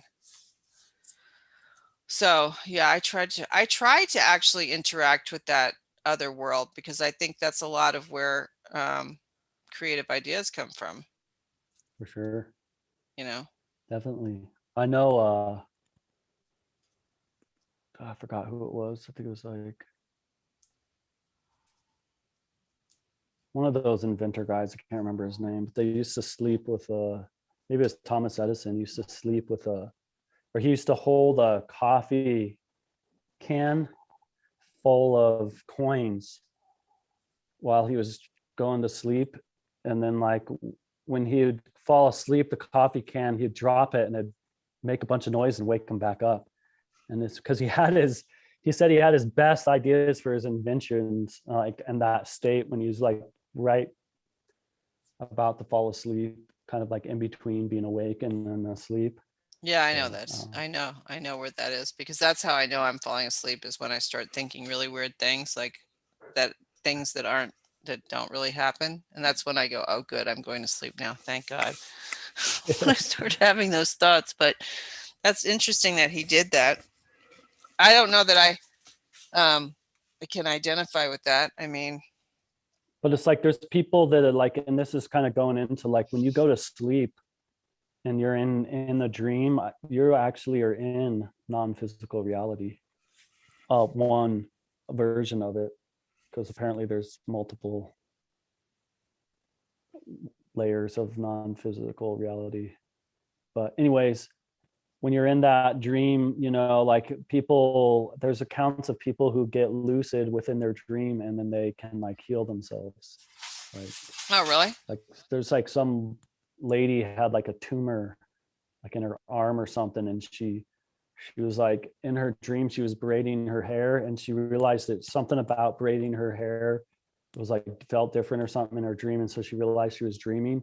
And then she was able to, like, she said she went in her dream and she went inside of her body and took the tumor out and then threw it in the trash, and then when she woke up the tumor was gone. Wow. No, I believe that. I mean, when she woke up, I mean, I don't know if it was right when she woke up, the tumor was gone, but when she went for her next doctor's appointment to have it looked at, it was gone. So it's like, Yep, I believe that's that. pretty interesting. Truly, I believe That's like working inside the non-physical reality or the subconscious kind of inner workings kind of stuff. So yeah, I mean, my Mhm. friend, her daughter had a cyst in her uterus that was the size of a tennis ball. And so we started working on it where we would just envision light in her uterus. And she had 2 weeks. She was supposed to get another MRI. And Mhm. in 2 weeks of aiming light into her uterus, by the time she got to the doctor's appointment, it was gone. Nice. So, I know that stuff works. Yeah, and it's interesting. Like a lot of people don't accept some of that stuff, but it's not like I don't have the skills to like just go get lucid in my dream and start healing Oh, myself. no, I don't have I that. wish I could. I don't have that skill. But No. I'm saying it can be done. I'm not saying it's I don't know how you would do it. Like, I mean, I'm not, I don't know how to, you said you used to do, astral it's travel, hard right? enough just to get lucid. By accident I did, yeah. When I was a little kid, I didn't really know that I was doing that until later on in life, through researching astral projection and out of body experiences. Then I realized that what I thought was a bad dream was actually out of body experiences. Right. And that's amazing to me. I don't know that I could. I Well, don't there's know. just so many clues within the what I thought was a dream, and it was like such a vivid. It was just like so. I'm like surprised, like to this day even remember it. Just probably just because I've recounted it so many times, or just it was such a like strange experience when I was a child that it just stuck with me, and that I knew, like it wasn't just like, because there's plenty of dreams that I had as a kid that I have no idea what they were. I couldn't even recall them at all now. But Oh yeah, right. Exactly. yeah, Exactly. No, I totally get there's that. certain ones that I definitely do remember. Like, and I remember some of my lucid ones when I was a kid were like, I remember I got lucid and I turned myself into a dinosaur. I was, stomping around the jungle and stuff. It was pretty fun. But then I lost control of the dream, and like I ended up like in some lava or something, and then I woke up. Yeah, no, I can't. I mean, I don't know how I would do anything like that, because I can't even imagine being in that, recognizing. I mean, I can recognize when I'm falling asleep, because I start thinking things that I know are not part of reality, but then I just Mhm. fall asleep at that point, you know? So I just don't know how you would take control of the situation and, um, do There's something. different techniques. Part of the, I guess, one of the main things is just the intent. If you intend on getting lucid within a dream before you go to sleep, you have a higher chance of going lucid. And it's also just being like, it's almost like being aware in the dream. Like I'm way dumb when it comes to dreaming compared to when I was a kid. Like just like the smallest thing would be off in a dream, and I would be like, boom, I'm dreaming, and I'd be lucid, right? And then like it'd just be like something like really subtle, like, hey, that's weird. Like my our tea kettle silver, not green, And then I'd be like, Right, oh, I'm dreaming, you know. right, And then right. I could start, changing the dream, doing stuff I wanted to do. But now it's like something like that happens in my dream. Like I'm like, I guess a clue would be like a lot of times light switches don't work in dreams, or clocks don't really. If you look at a clock in a dream, usually the hands will be like swirly, or like if it's not like a circular clock with hands, the digits will just kind of flash, like they won't really say like a time. And the same thing happens like if you're dreaming and you try to get on your cell phone will start doing all kinds of weird shit. And usually what happens now, like as a kid, I'd just be like, boom, I'm dreaming, let's start having fun, being lucid. Now I just get pissed off of my dream. I'm like, why isn't that stupid thing working? And then I wake up and I'm like, and then I'm pissed at myself because I didn't get lucid in that dream, because I'm fighting with the logical stuff happening in the dream, when that should be a A dead dead give. clue that I'm Yeah, dead giveaway that I'm dreaming. But no, I just get mad instead. So, that's but hilarious. in my research of the lucid dreaming stuff that I've done, is that actually probably means that I have some sort of a unresolved emotion or something in my life that's causing that to happen, Right. versus and it's probably just some unresolved. It could be like a trauma that I don't know, that just never was resolved properly. Who knows? Yeah. That makes sense. That would make sense. Why you would just go with it or whatever. Because that said, like it's in some of the lucid dreaming books I've read, it talks about like if you have like a lot of stress or certain like things, then it's like it's going to prevent you from having lucid dreams. I'd have to dig back into some of that research, but there's like some stuff in there that like No, that that can be makes sense. problematic. That makes sense. Yeah, I mean, I used to dream a lot when I was a kid, and I'm sure I dreamed, but I have no memory of it at all.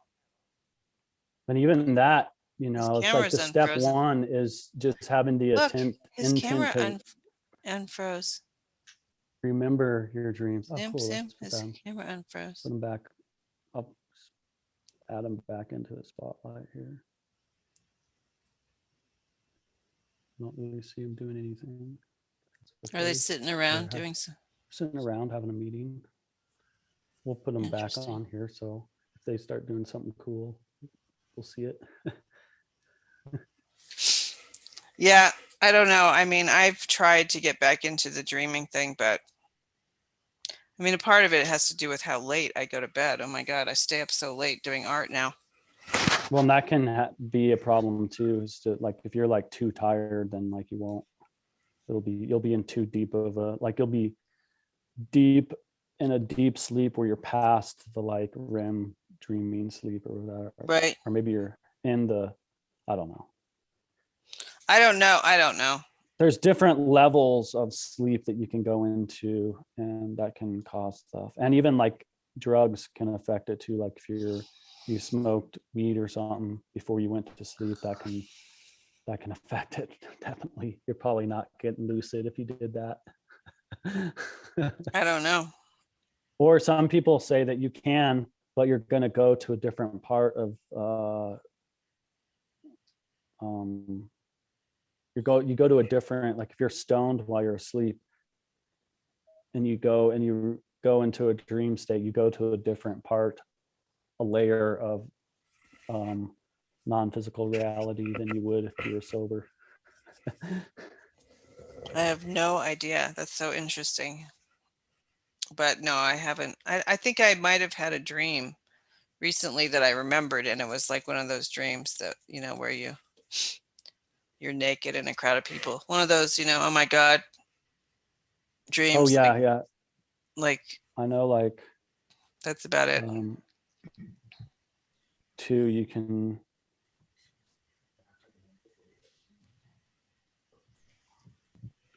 Oh, look at him. He's looking at us. I think that was him. I'm not sure. I think he just moved the hook up a little bit. Mark is set. Go. He unmuted. What are they doing?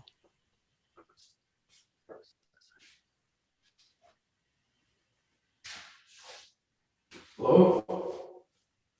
Is this the Santa Fe Agricultural Exchange? Yeah, are you a peon or are you one of the people in charge? Are you Okay, good. I need 500 pounds of ammonium sulfate. I can, how quick could you get that for me? What? I have to come in and sign forms and show an ID? Are you kidding me? What kind of outfit are you? Don't you believe in freedom? Oh, well, can you get it? Change. Ah, these people, man, they can't get good help anymore. I am going to take care of that place. I told you. I'm gonna take care of the Santa Fe Agricultural Exchange. Can't sell me ammonium sulfate. What the fuck?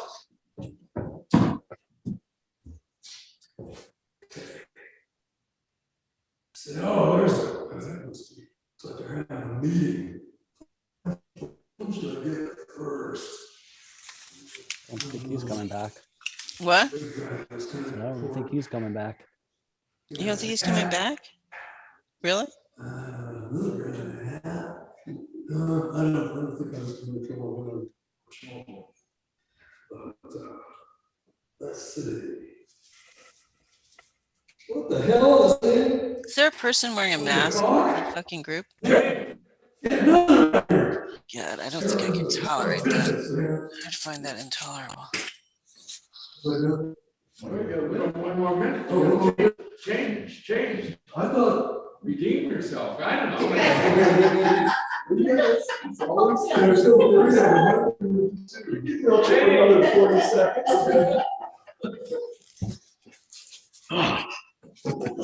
Maybe. I know. Parts. This might have something in it that I don't know.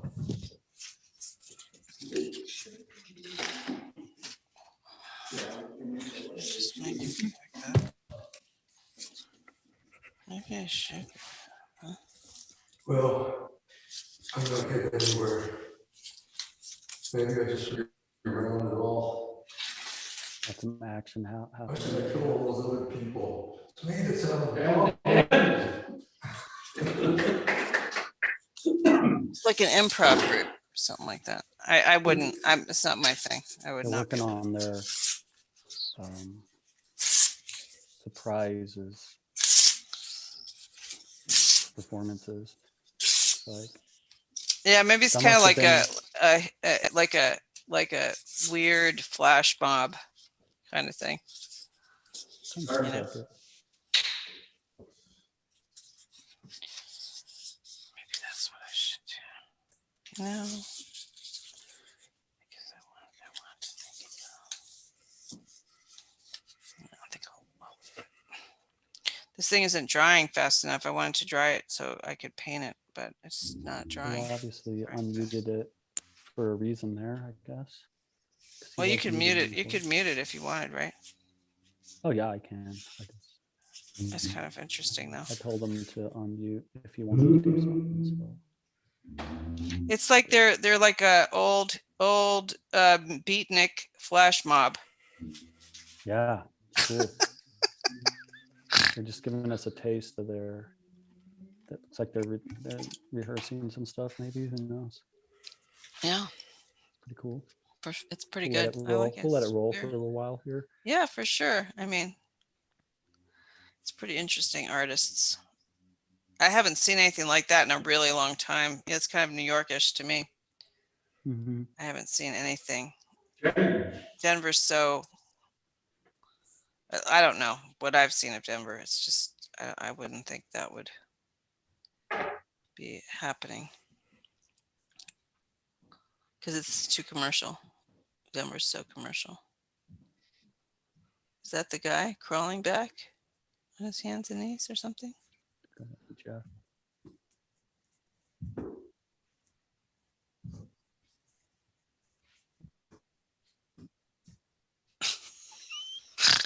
Oh yeah, it's pretty funny. I'm assuming they have us, the speakers turned off so they can't hear us. I hope so.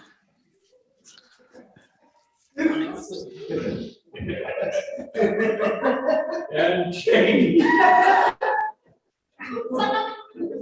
He's in there.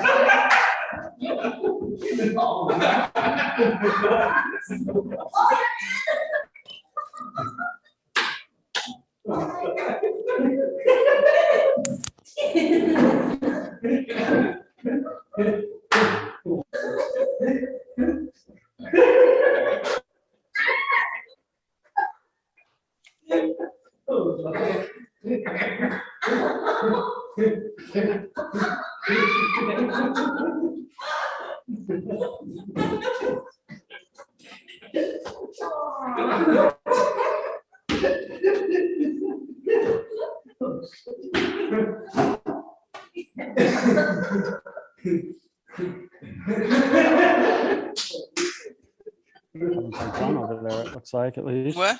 They're having They're fun. having fun, it looks like. And. Got some live rehearsing some performance art coming at you from Pueblo Blowback Gallery.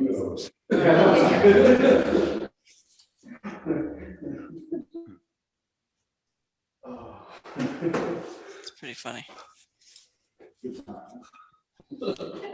So I have my piece I'm working on here. I have a, Why don't you mute them if you're gonna talk? You'd have to mute them if you're gonna talk, I think. yeah, I'll do that in a minute here. Someone's walking over here, so I'll hold off. All right. Maybe it's his turn. What's he gonna do?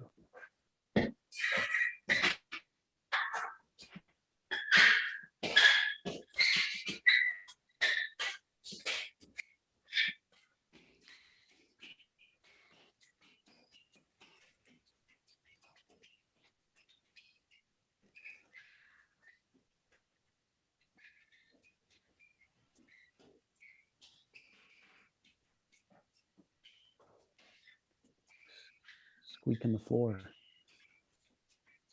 He's playing the floor.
Change.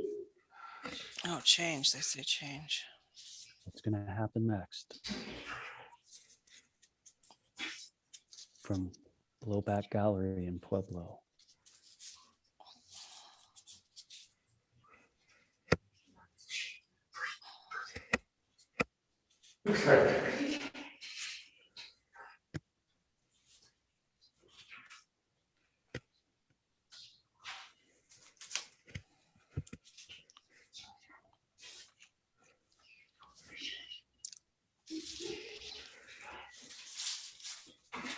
So they must have came over here and unmuted themselves for a reason.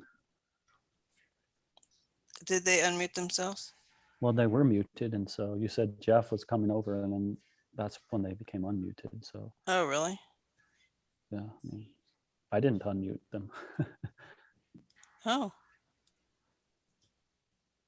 It is fine.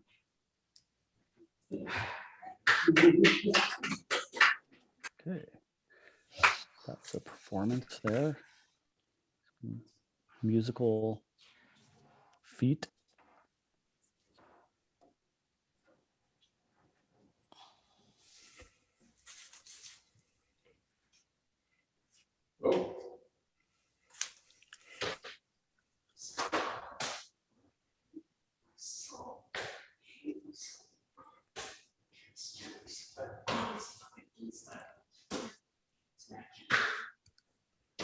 Can't hear that good enough.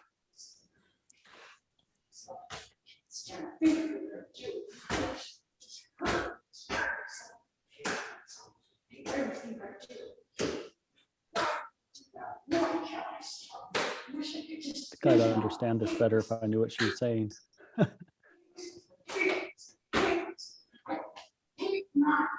I think she hates herself.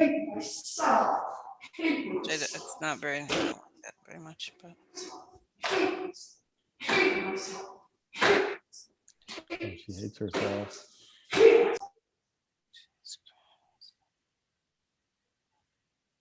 I'm gonna go ahead and mute that for now. That's good. If you're okay with that. I'm fine with that. No, I was blocking it.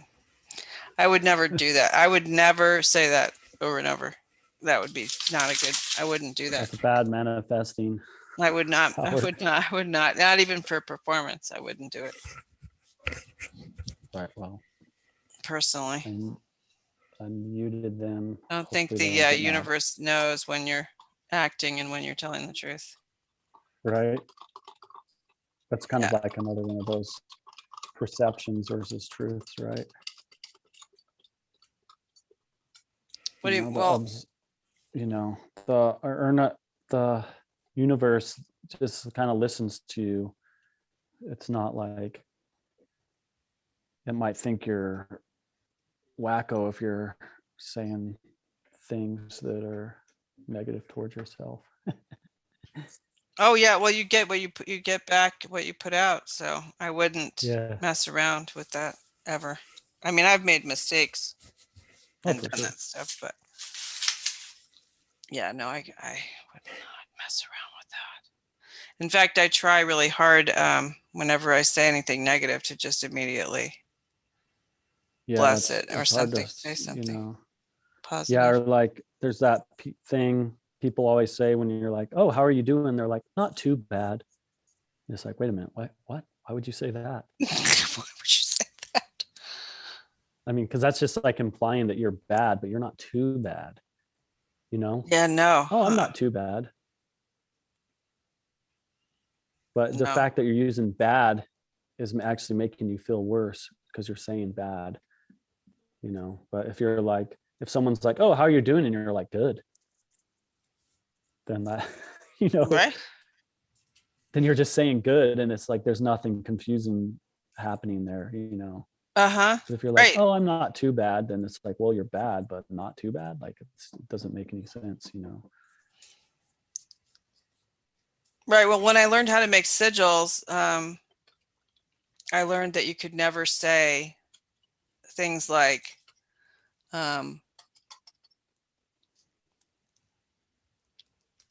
with the one I have a sigil on my dashboard that says I am invisible to the police. Mhm. I couldn't make a sigil that said the police don't see me, because the don't Now thing just got muted. Oh, would, is he back? he's back. The don't thing would What the heck? be erased. It would be like I would get the opposite of what I wanted. So I had to figure out a way to say it in a positive way, because if I used the negative, then it would get me the opposite.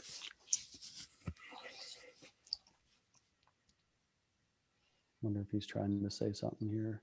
I just asked him to unmute it. For some reason it'll let me, It's not letting you unmute? won't let me unmute him, and he's muted. So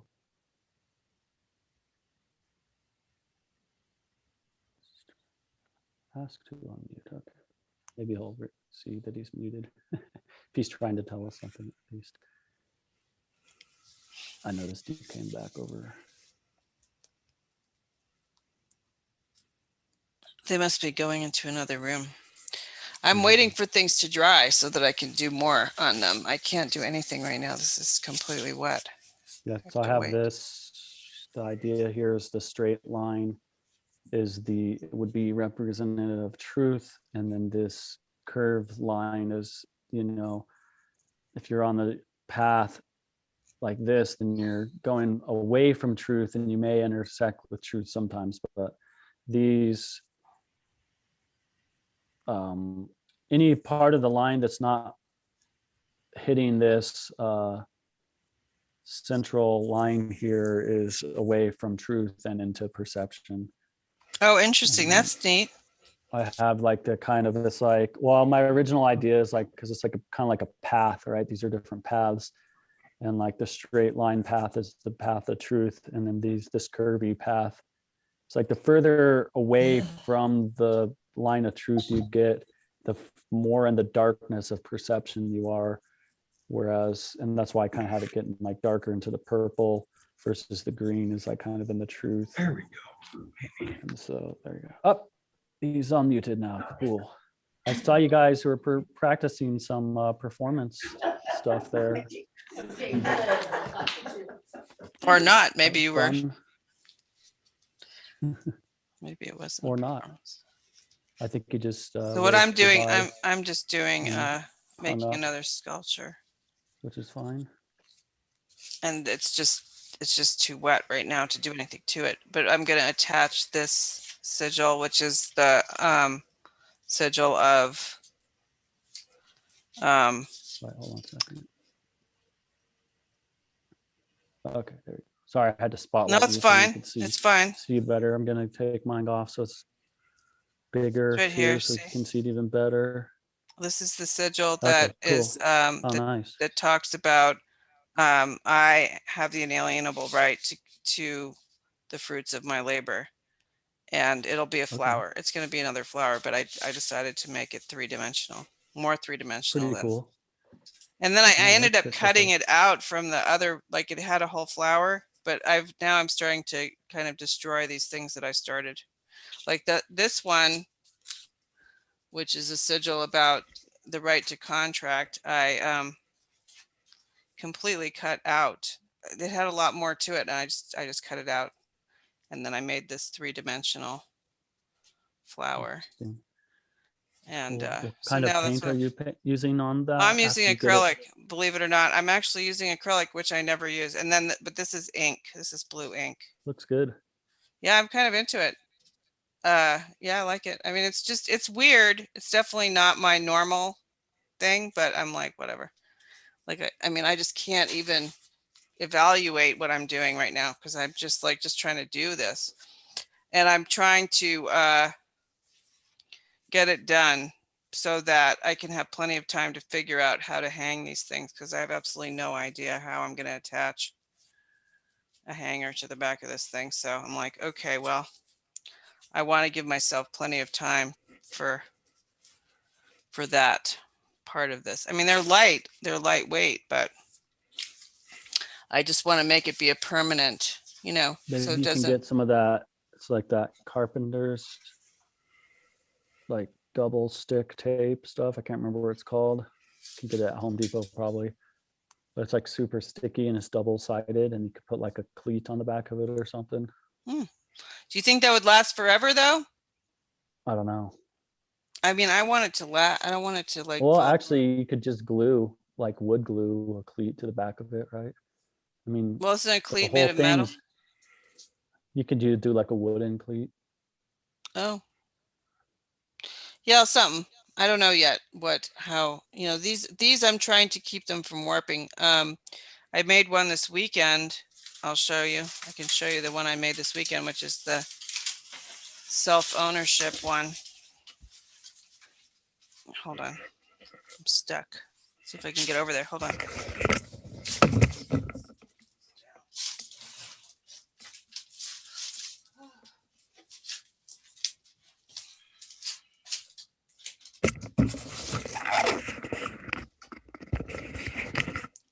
So this one I made this weekend, which was on the substrate that I was gluing last week.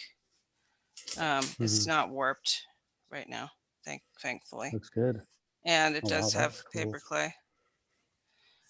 So this one, I like, and I've even thought that I might redo the one that's really warped, because I tried to do what Jeff said and put a layer of paper clay onto the back of it, and it didn't respond, so it's still bowed. So I was like, well, if I have time in the end to redo it, I might redo that one, because this one's not warped, and I like that it's not warped and I don't have to try to straighten it. But nice. and it's pretty lightweight. It's like less than a pound. I'm wondering, like, I just had the ideas. Maybe you could do like little shelves that they like sit on, and it like kind of like leans up against the wall. So you're not actually using anything to attach it to the wall, but like the shelf just holds it up. Maybe. Well, but I mean, I want to make it more so that work. people can hang it on the wall. I mean, that's what people usually do with art, right? Well, they'd have to. The shelf would be part of it. Yeah, I don't know. I mean, I'd rather try to make it, I will Oh, you see. know what you could probably do is just, um, 'cause those things are kind of thick. If you get like some sort of like a curved, like needle kind of thing or something that you could puncture through it, not without going all the way through, that would come back out and then feed like a string or something through that. So it's Oh, like a maybe little so. loop that you could put a hook Yeah, I'll in the probably do wall. wire, the wire, the plethora of Mhm. wire here. I'll probably. But I mean, Kurt said he had some idea of, I don't know. I have a whole, like, I want to get them done. So I have like a month, at least a month to figure that part out, you know, Mhm. but that's what Sure. I'll probably get some kind of intuitive, brainstorm on what to do about it. Um, because originally I'm I was sure. going to use,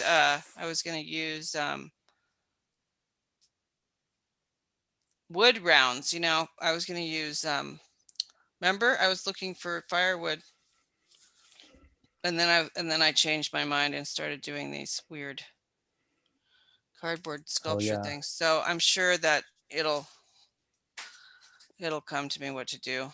I mean, that's probably good. The gluing of a cleat thing is probably good. That That would could be work. easy, Or very there's easy. some other ones. But The other yeah, thing for the too is you could lightweight drill ones, all the way through it and then put like a loop of some sort of like cool looking burlap twine or something that you'd hang them from, like like the the loop of twine or whatever it is would go all the way through, like through it and loop around. I don't know. yeah, Another no, I idea. don't want to. That I mean, might not I already be good destroyed. though. I already messed one up that I have to repair. I don't want to have to drill. I'll figure it out. I'll Yeah, figure it out. I'll probably, I'm put just doing some brainstorming there for some you. kind of thing of like, some kind of wood on the back of the heavier ones. But like I said, Yeah. the first one I did, I might have to redo it. So I just want to make sure that, like what are we in March now? March. Yeah, I Yeah, figured March, out I had to do 3 a month to get them done by June, mid-March. and I'd like to get more done. So I'm gonna try. I'm kind of on a roll now, where I did 2 at once this weekend. So if I can just stay on that roll, God, that would be so good, I'm just gonna and keep not doing get caught up. these paintings. Hopefully these will be able to be used in the troops show. These like this one I'm working on tonight, which still need to do some more work to. I'm kind of just percolating on it, seeing what I want to do to it next. Well, I mean, do you not want to make the path, the color, like the shadow, fall on the part of the path that, Oh, so make the path get darker too, yeah, where it's going into the yeah, dark. uh, That could be a good idea. But I'd want to use a different dark than that purplish. I'd want it to be right, so that it so would, it contrasts uh-huh. still. But yeah, no, that's a good idea. Well, I was thinking, like, should I put like little cars or something driving on the road? And they could be different symbolism on them, like, or there could be 4, little just roofs of cars along. Oh wait, I should probably spotlight that so you can actually see what I'm pointing at. Put some cars along the line here, and then on the roof of each car, like TRUTH for truth, Oh, and then put perception on there. I don't mm, know. I haven't decided yet. mm. Because if you just looking at this now, it's pretty abstract, and there's no way like, oh, the Well, straight that's line's true true. That's and the true. curved lines aren't true. So somehow I've got to make it. I mean, I guess you can always use the title of the piece, like, to help with that, but there's got to be a way I can make it, which sometimes just, I've always had this problem where I'm like, oh, like I'm doing art, so I shouldn't have any words in it, but sometimes I feel like it's just easier to put the word in there. especially if you're trying to convey something like truth and perception, you know, that could be, if you use a symbol for truth, like a blade of grass or something that's true, and then a perception is like a unicorn, I guess that would work or something too, you know. Like if you believe in unicorns, you're way out here, but if you believe in Well, why? Unicorns could be pandas, in you're the, right here in the line of truth, right? I don't know. Like, I mean, but then that's like, you know, subjective too. It's like, like I'm inclined to just write truth and then well, I mean, perception. but it's about it, it's like frequency though. It's like a electromagnetic magnetic frequency, which is like Yeah. pretty much where the more frequently that line, this curvy line hits the truth line, the higher the frequency of the, Of truth that entity has, or whoever's right, on that path right. is interacting with truth more than the person on the bigger path. Maybe I just need another path that's Yeah, maybe. interacting with, hitting the truth line more often. I kind of like that idea actually, just because it shows that there's different levels of, you know, perception. And then if you call it frequency or something. Yeah, I don't know. That could be something to that.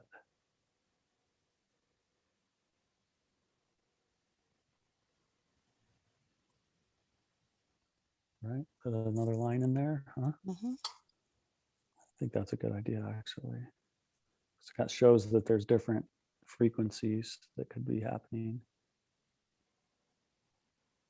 Right, that's a higher frequency than the other line because it's closer to the truth most of the time. Mm-hmm.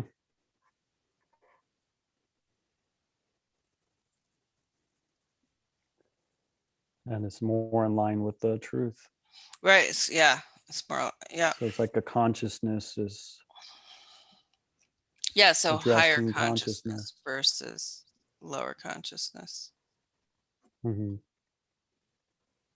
Of course, I probably just did this more sloppy than I wanted to, but that's okay. I can always paint back in. Sometimes the Citrusolve makes this paint a little bit weird, I think. But Really, do you think it's different than Terp?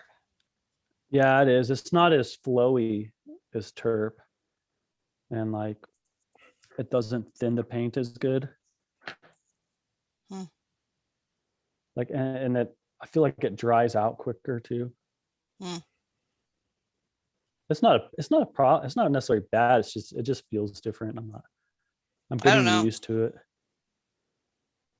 I'm getting used to it, but it's, I don't know. It's just different, I guess. You know, interestingly, Dr. Kaufman uses turpentine as a solvent for an internal solvent for different things. It's very interesting. For I like haven't, health yeah, for issues. health. Yeah. Huh. Yeah, I have to look into it Interesting. more. But he just, Yeah. I had an assignment today to go through his, some of his webinars and pick out the topics, and he brought up the turpentine, to use the turpentine a few times for different Hmm. things. And I was like, wow, this is really interesting. I mean, I am fascinated. Like, you're supposed to, you have to buy, like, if you can believe it, food grade turpentine. I'm like, what? Where? What? Right. Just so weird. I'm like, but it's just, I'm like, I Guess it's a I thing. don't get it. I'm like, I want to find out more about this, but Right. What's with this food grade turpentine? if it's, stuff? or some kind, I don't know. It's got to be pure, like pure 100%. But I mean, I'm like thinking, well, you probably can't buy it at Home Depot. It can't be that turpentine. It's got to be like No. some other turpentine, because you don't want whatever they, I mean, I don't know. I don't know. I guess people get it on Amazon, which of course I don't like to get anything on Amazon, but Right. um, yeah, it's just interesting stuff I'm learning about. But Nice. I mean, it would make sense. It's from a pine tree. Hmm. Mandate parts are edible. You probably don't remember that. That's Yule Gibbons. I think he might have been from Colorado, but the Raisin Bran guy. There are parts that are edible. There are parts that aren't edible. Yeah. So You like my new line I added to this? yeah, I do. Or is it complete garbage? And I No, I throw think this it's away. cool. But I mean, Oh, I wait, I think need to leave maybe my left hand. after it dries, maybe make different colors or something. But I don't know that you can do that right now. Right. Well, I can, but it might get interesting. It'll get muddy. It's already getting there. But it is. I like it. I mean, I think it's more expressive of the concept. Mhm. Because before, actually, I was seeing it as a sideways dollar sign. Now that I got the other line in there, it's a less sideways It's- dollar sign. It is not. It's definitely not a sideways dollar sign now. Good, because I don't. But it does. I think it actually. It is a very good Because that's just another perception. visual. The dollar itself I is know. just a I know. perceived, I know. man-made perception of. Actually, it's really what it is just a system of control, Right. a man-made system of control, It is. Yep. Absolutely. and a system to guarantee scarcity for some and abundance for others. You know. And slavery. Yeah, oh, for sure. It's actually money itself. The belief in money, the perceived belief in money, is one of the biggest tools used to enslave us. And I think it should be completely obvious to people now, especially after all the money they just printed in the last 2 years for the scamdemic. Right. Well, I know, mean, If I people think- really knew the truth, they would understand that the whole scamdemic was all about them filling their pockets with money. I think that was just a side One benefit. here's one way they filled their pockets with money: making masks that everyone had to buy. Okay, that's billions of dollars were spent on masks. An industry that was only used in medical now went mainstream, and billions were made off of that. And then to me, it was just like a whole like justification to give pharmaceuticals a bunch of money to produce the vaccine. So I wouldn't be surprised if there's board members on these vaccine companies that are filling their pockets based off of this. Are you kidding me? Of course. And they're like in our cabinet, in our Congress, I'm sure. Yeah. It's just like there's just a pocket fill. inside. Hey, let's make up something so we can have a reason to print a bunch of new money that wasn't there before, and then we'll fill our pockets with it.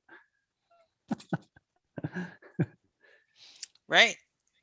For sure. Kind of like that. What was that thing that we were supposed to? Obamacare, where you're forced to get insurance so you can go see the doctors they want you to go see, because those are the only ones that are covered in the insurance. It's like, do you think some of the people who got that Obamacare off the ground, do you think some of those people may have worked for the insurance companies or been board members on insurance companies? I think so.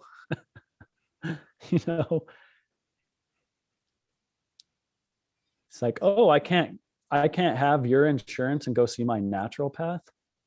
Gee, I wonder why.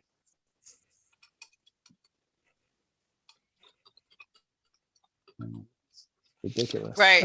Oh, I know. It's like that's just like another wedge against like naturopathic, the civil war on medicine that's going on in our world right now. I'm sure you hear about it all the time with Well, yeah, it's Andy, pretty 'cause amazing to me. he's on the front lines of the battle. Well, yeah, it is amazing to me though, because I've been living on natural medicine for like 30, 40 years more. I don't know, and it's like this suddenly it's being considered a new thing. I'm like, well, he must just be waking up a bunch of people that were sleeping, because I've been living like this since I don't know when, how long it's been. Well, it's like, yeah, it's like food is your medicine. And then they're like, no, food isn't your medicine. Eat our crap food. Because I'm a board member for, PepsiCo Corp, but I'm also a board member on, for Pfizer or whatever. Oh, for Uh, sure. So it's like you can come eat our food so you can take our medicine when you reach a certain age.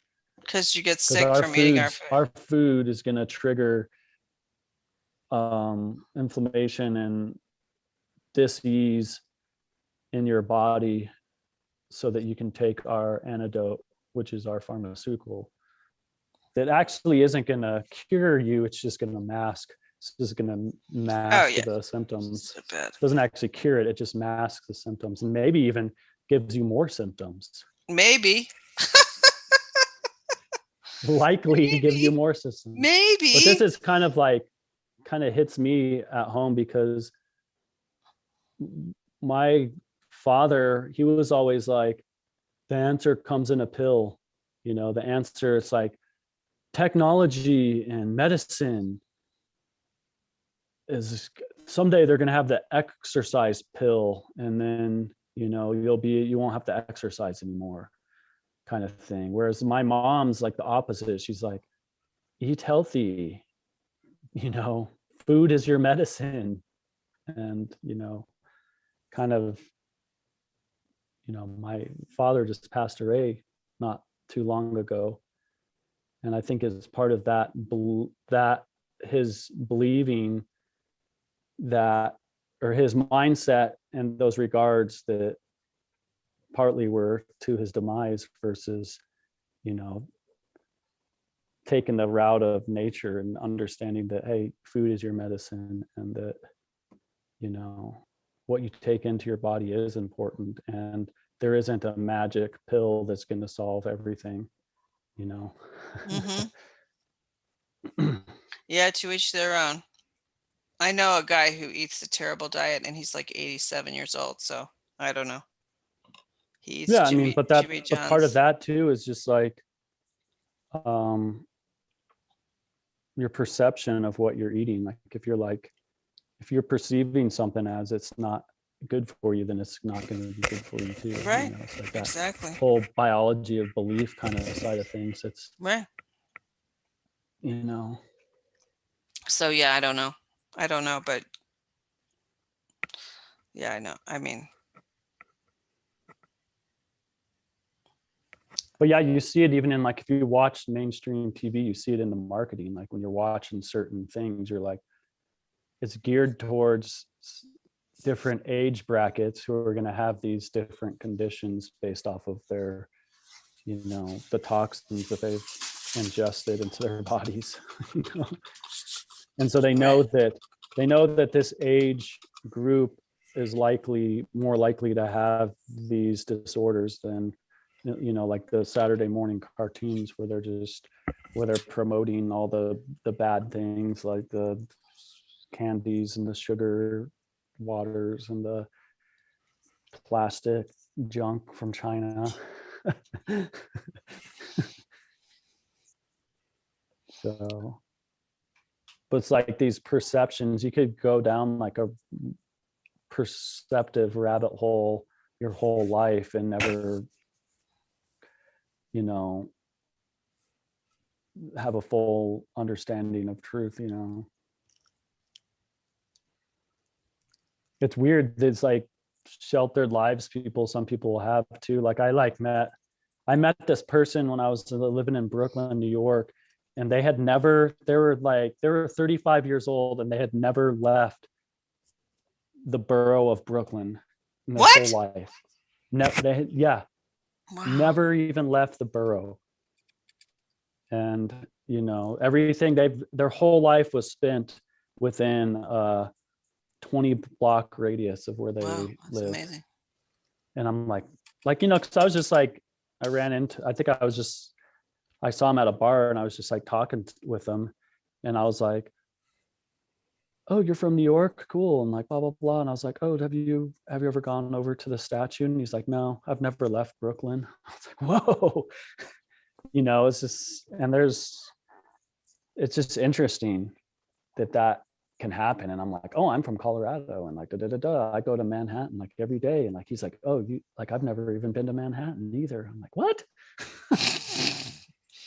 Like, dude, start getting out there doing stuff. I think you should get a Metro card and go over to Manhattan tomorrow. You can come with me. Let's do it. But he didn't though, did he? No, he didn't. He didn't. That's about when he stopped talking to me actually and left the bar. Yeah, exactly. He could- Well, then don't tell some anybody. fear. There's some fear going on there probably, but Yeah, but I mean, I don't know, it's just interesting yeah, it's interesting.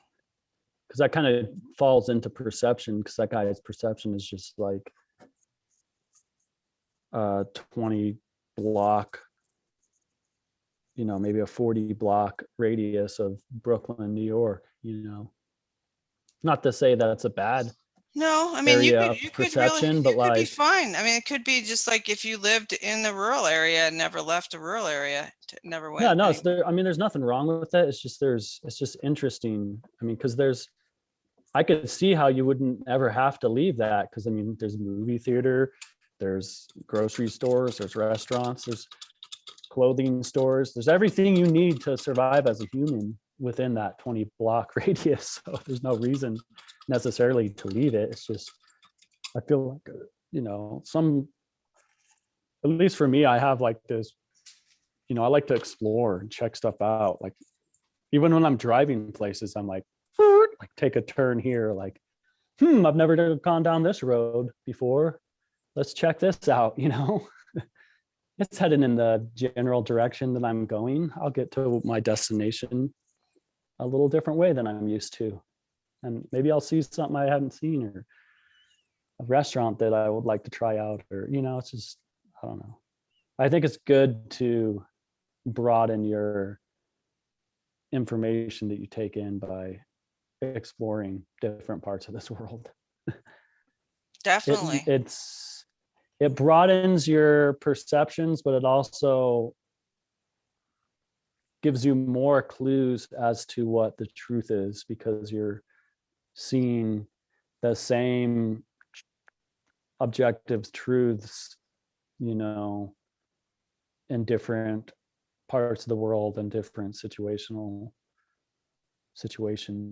So it reinforces that, I think, Right. in a way that Right. you might Because not get if you're you could definitely, secluded to just like one area. yeah, you because know. you would just never, you would go into a routine and you wouldn't see, you would stop seeing things Mhm. because you get used to the routine. I have to Yeah. take a breaky wake. Yeah, no Just take a worries. little break. It's like What? get stuck in that, you know, people can get stuck in that habitual routine trap. Yeah. I'll be right back. Yeah, no worries.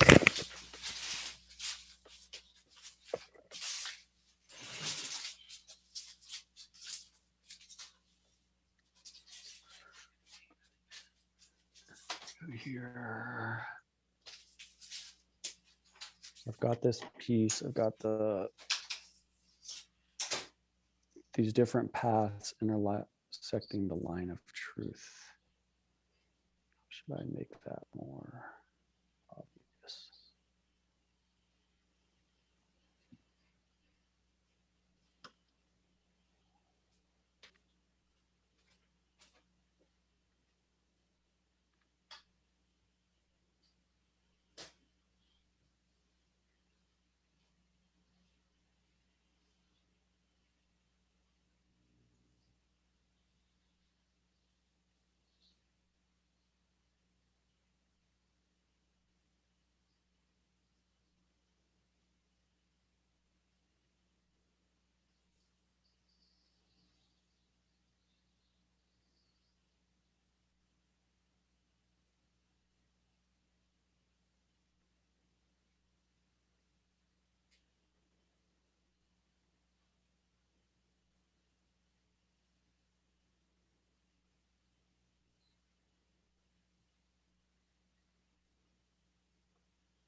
Maybe I'll even do another line.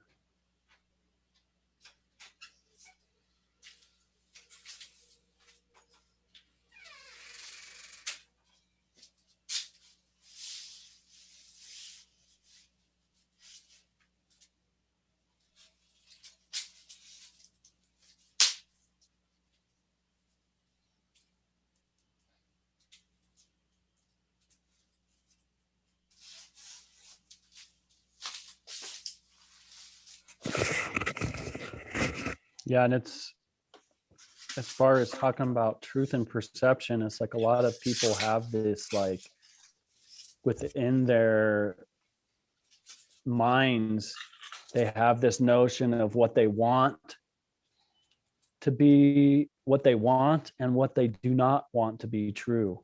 And so that sometimes it's like, sometimes truth is harsh. And if you don't want that to be a true, you're not going to believe it, even though it may be a concrete truth, just because it's the perception, you know, your filter of perception keeps you from, you know, it's like a cognitive dissonance that keeps you from understanding the truth.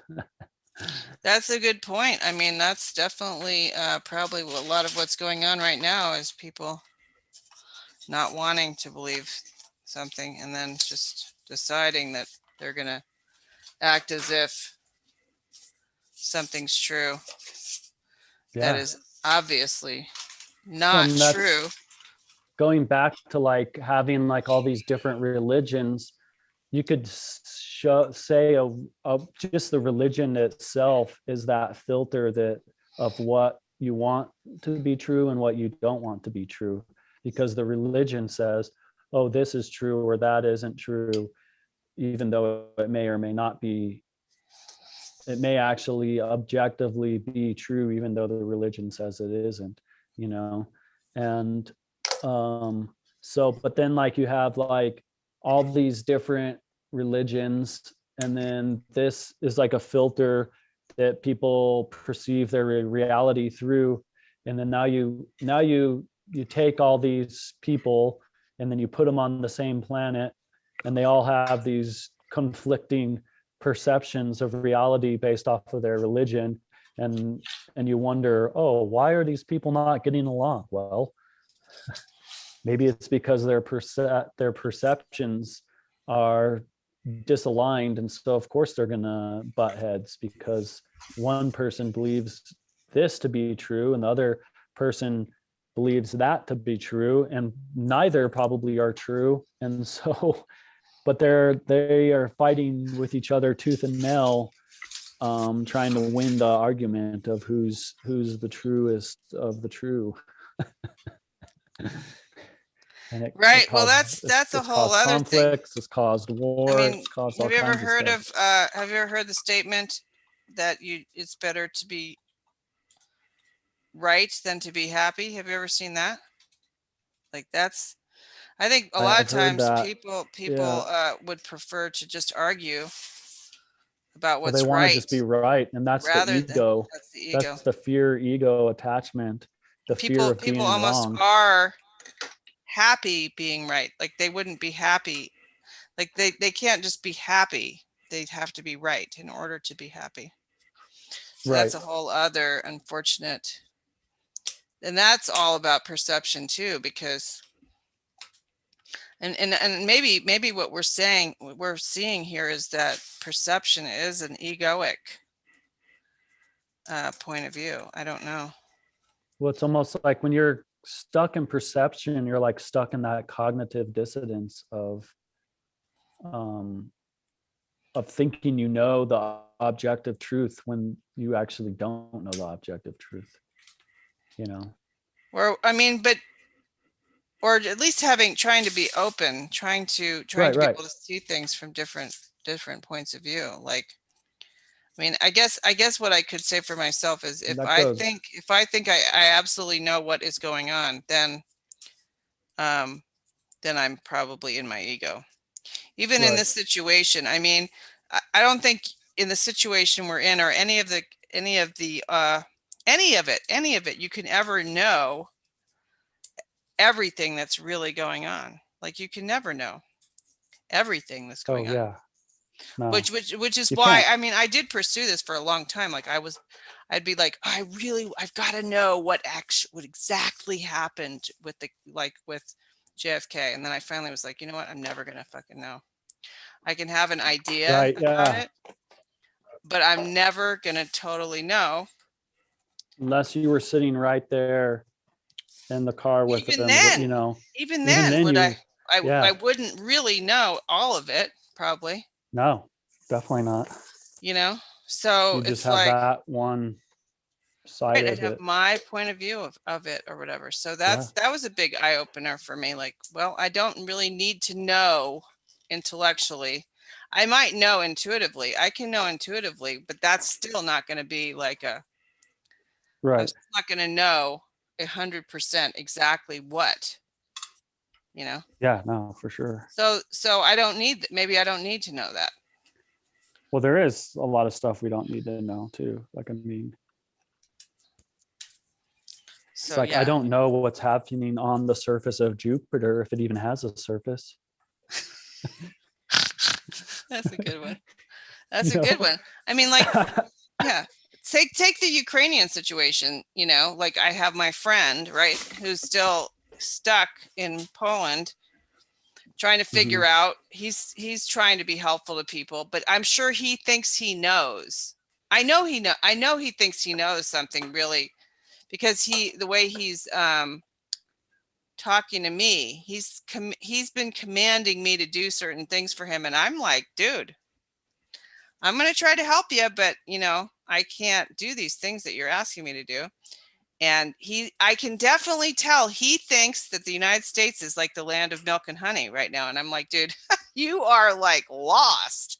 I mean, we may have more than you have right now in a certain way, but I It's the think land of milk and honey compared to maybe where he is, but maybe, except that I don't he may know. have more community than we have because of the desperate True. conditions. And he showed me some pictures on Telegram of the hostel that they've created for them, and it's absolutely beautiful. Really, it's very Yeah. clean. I'm like, wow, I doubt it would be that clean if it was here in the United States.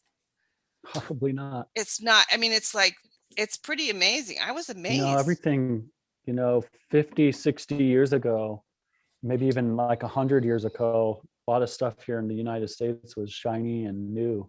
Not anymore. No, I mean, I'm like, you know, wow. But his perception, he's like, I want you to do this for me so people and your friends can see, everyone can see what's happening. And I look at what he's perceiving and I'm like, it's a lot better than you think it is. I think it's a lot better. I mean, yeah, I'm sorry that it's happening. And I know it sucks that it's happening, and it could easily happen here too, you know. I'm not going to pretend that it can happen here, but I don't think it's as bad. I mean, the fact that he's got food and a place to sleep, and you know, to me that's good. That's fantastic, really. Well, it's You know like what I the mean? thing that's happening too is like, well, so Ukraine used to be part of Russia and stuff. And so now Russia thinks that Ukraine should be part of Russia again. So they're trying to take them back over, which is a totally egoic. And it's just total Maybe that's what's happening. I'm not really sure. force, you know, I think and it's just like, that Putin is just a new world order puppet, and they're just trying to create chaos for everybody so yeah, that people will, it's just part of the new world order move, you know. It's just what like, could be a way to like get other countries of power into the war, and then all of a sudden you have a third world war going on, you know. yeah, there's all kinds of things that they're going to get out of it. Plus, like the oil thing, you know, you notice how we're paying $4 a gallon here now. Mm-hmm. Yeah, there's all kinds of stuff. There's more money being Gone up made. like about almost, I think like 75 cents almost a gallon, just like overnight. Well, I mean, it used to be that it was like $2 a gallon in the wintertime here. Mm-hmm. If, you know, it'd go down to $1.85 a gallon, and now it's at $4 a gallon. This is the wintertime. So you can only imagine what it's going to be like in the summertime. Holy crap. But it's been like that in Europe for years. We were in Ireland in 2008. It was like $10 well, that's not a gallon there, but it was, Yeah, and so like why is that? Why is it more expensive in the winter than it, or Yeah. less Oh, expensive yeah. in the winter than in the summer? Yeah, price gouging. It's total price gouging. I mean, Well, it's whatever. because it's called supply and demand. More people drive in the summer because they're traveling, because their kids have time off and stuff. Right, So there's exactly. more people on the road, so they raise Yeah, the price prices. gouging. Exactly. So, but I mean, the point is that once again, it's another crisis where the different industries are making a shit ton of money. That's what they're doing. It's just a way and not to keep the world in a crisis mode. Like we have a break from The COVID thing, scam. people are starting to see behind the veil on the COVID thing. So So we and need plus there something was else. something else. There was something else that they were doing too. They signed some horrible bill into like they signed some kind of digital ID bill for the world. And we were Oh, too busy, like, paying attention to the Ukraine to notice that they were doing well, and that. see, this is what troubles me is like they signed these bills into effect, but did I get a vote on that if I was a voting person? It's like, No, isn't that something that should have been voted on? no, dude, this isn't Oh, the wait, vote. I chose those did we choose those representatives? This was a Because world that was thing. the vote. There was no vote. It wasn't a vote. This is what they're doing. This is the Well, I Klaus know, but Schwab. so but then people are like, oh, I'm free. What do you mean I'm not free? You think people still think they're free? Oh, yeah. What? There's people out there that will freaking, if you tell them that they're a slave and they're not free, they will literally try and get in a fist fight with you. It's happened to me before. What do you mean I'm not free? I live in the United States of America. We're the freest country there is. Burka. Blah, blah, blah, blah, blah, blah, blah, blah, blah, blah. I'll kick your freaking ass if you call me not free again. You can call me not free again to my face, I'll kick your ass. You can call me a slave. I've seen it. Recently? Oh, yeah. Within the last, since the pandemic has started, yes. Oh, really? Wow. Mhm. That's amazing. I mean, I would think that people would be starting to like have some kind I of would think so, realization. because of how obvious stuff has been. They've been putting it in our faces, certain things, clues, Clues. Yeah, get a clue. Yeah, I would have thought, but maybe you're right. I don't know. I mean, because that's another truth versus perception thing. It's like, well, I mean, if you don't really know what it feels like to be free, you could actually think this is freedom. I guess. I don't know. What do you mean I'm Yeah. not free? I can go to the grocery store and buy a pack of Marlboros.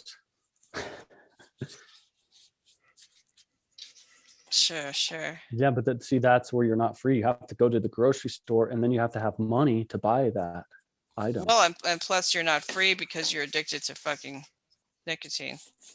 Yeah. So you're definitely not free. If you actually would spend I 10 mean, bucks if you were free, you could just walk over to the tree and pick a mango and eat it. That's free. Having to go into a store and to buy a mango isn't free. yeah, especially I mean, you could go into a warehouse that has produce stored and grab it and walk out with it and eat it for free, if that existed. I mean, there could be a if there was what? Say that again. That there could be a situation someday where the stores, you don't have to have money to take stuff out of them. You just go in. Oh, well, and if you're on take the what you need United and you Basic come out. Income, right? You only get Yeah. like, because we're gonna not own anything and be happy, they say, right? Well, that was kind of like that video that someone sent us with the room levels and stuff. It was almost like, oh, so you want to implement United Basic Income for everyone, and that's room level 1.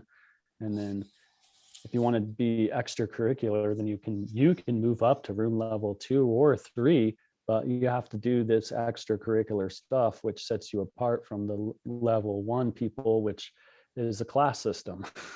Right, You know? exactly. Right. Oh yeah, I wrote to that guy and I told him this is communism, communist filth. I told Yeah. that guy. I What was did like, he say? "Don't send me this communist filth." Oh, he said something to me. I can't remember. Like, I can't remember what he said, and I was like, "Whatever, dude. Rock on."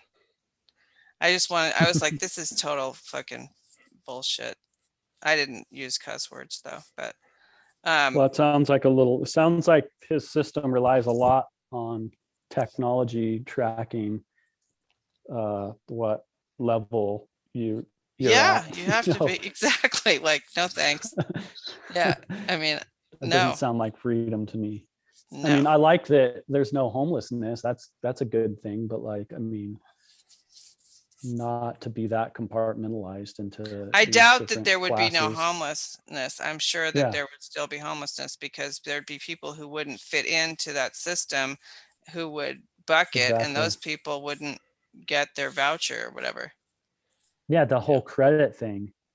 Oh, you get these. Oh, you automatically get 300 credits a month, which is enough to pay for a level 1 room.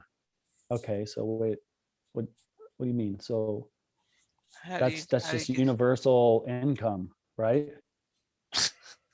That's just base level universal income for everyone so they can afford a base level room. You have to do the cool stuff to get the good rooms though, right? It's like the same thing we're in right now. yeah, Only exactly. Only the only worse. thing that wipes out the homelessness is the fact that you're just giving free credits or money to people. But the thing is that they always take back those programs. Like it's kind of Yeah. funny. They promise you all that stuff, but then the people in power see how much they're actually giving away, and they go, "Nah, I'm not going to give that stuff away." It reminds me Well, of and there's where always we that we 80-20 thing.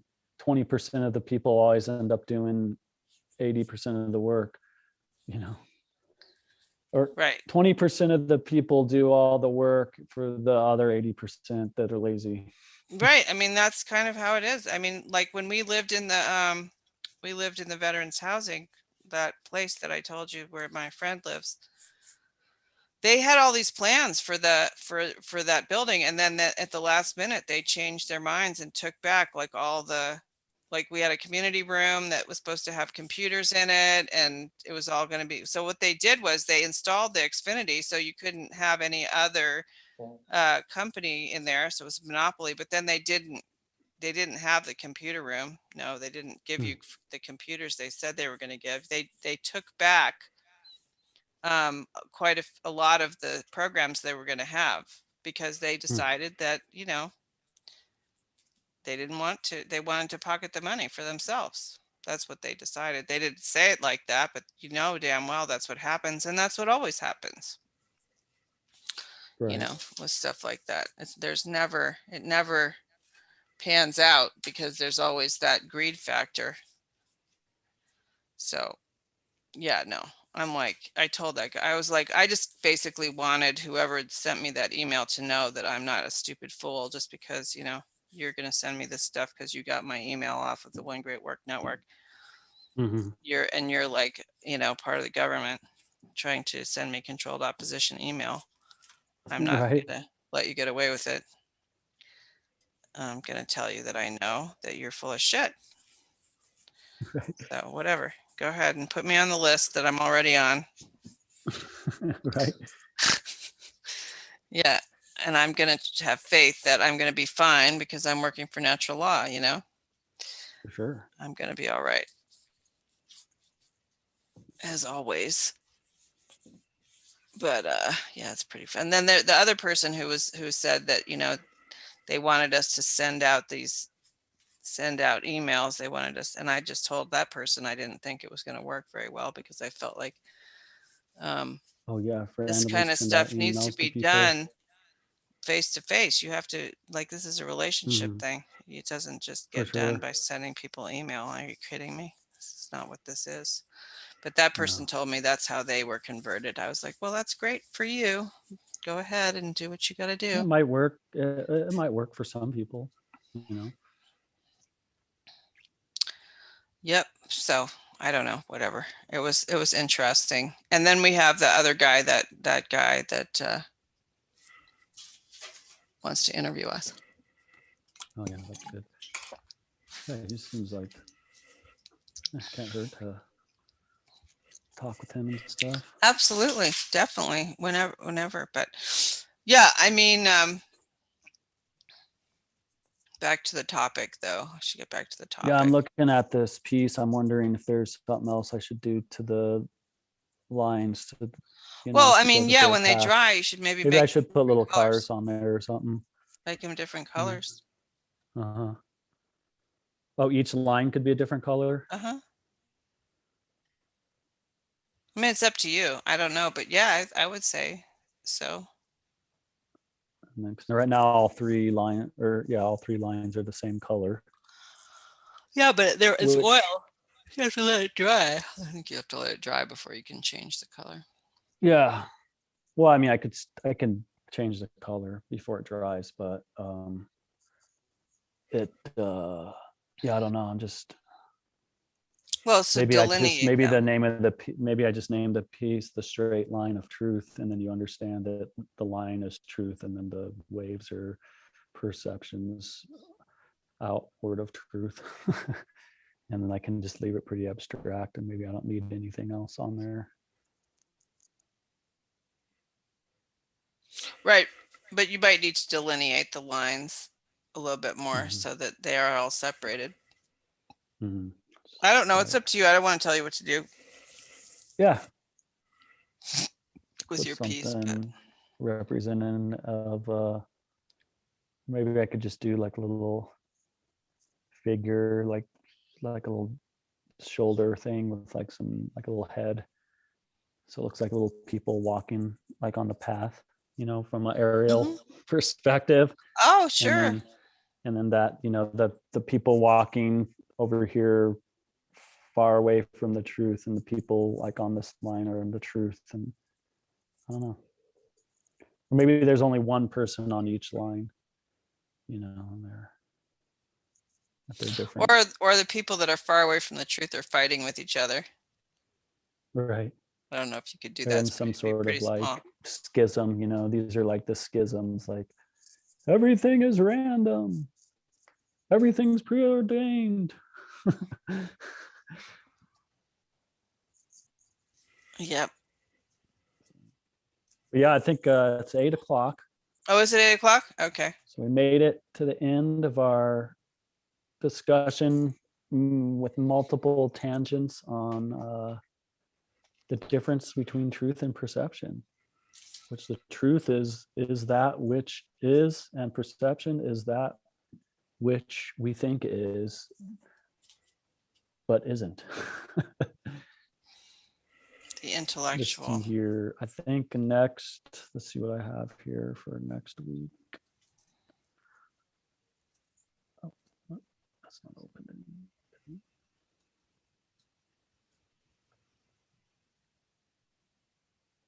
So definitions. Definitions. Yeah. Tell me more. That's what I have is next. Truth versus perception. Now we have definitions.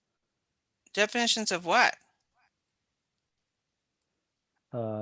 Statement, well, definition, statement of an exact meaning of a word, an exact statement or description. Love the nature.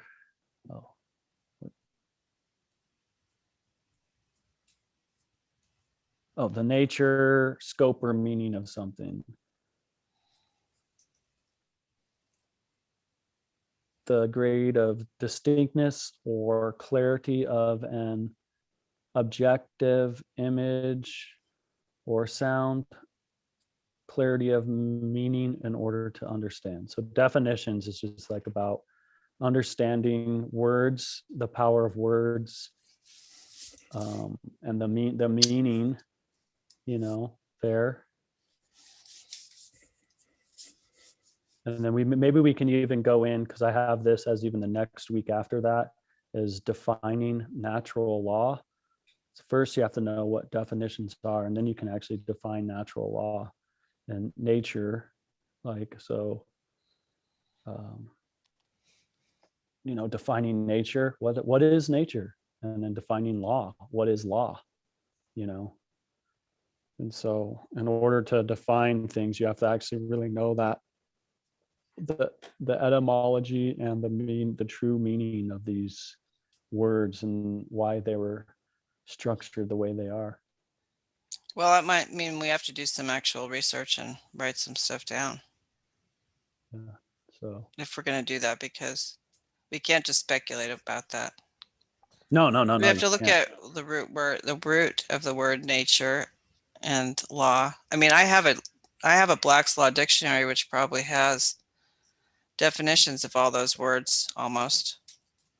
I bet it has some of the, I'm sure it does. I'm not sure if that's what you're So talking about, but nature, natural, inherent, having a basis in nature, reality and truth, not made or caused by humankind. That's a pretty good definition of natural. I would say that it's what exists without, being the created by man. like a tree. That's part of nature. We didn't create the trees. Law, an existing condition which is binding and immutable, cannot be changed. So there you go. Nature and law. So yeah, we're going to dig into definitions, and maybe we can even have some fun with like some of these sayings, like I did earlier, with that whole saying, I'm not too bad. How are you doing? Not too bad. See, you have to be careful. What's the definition of bad,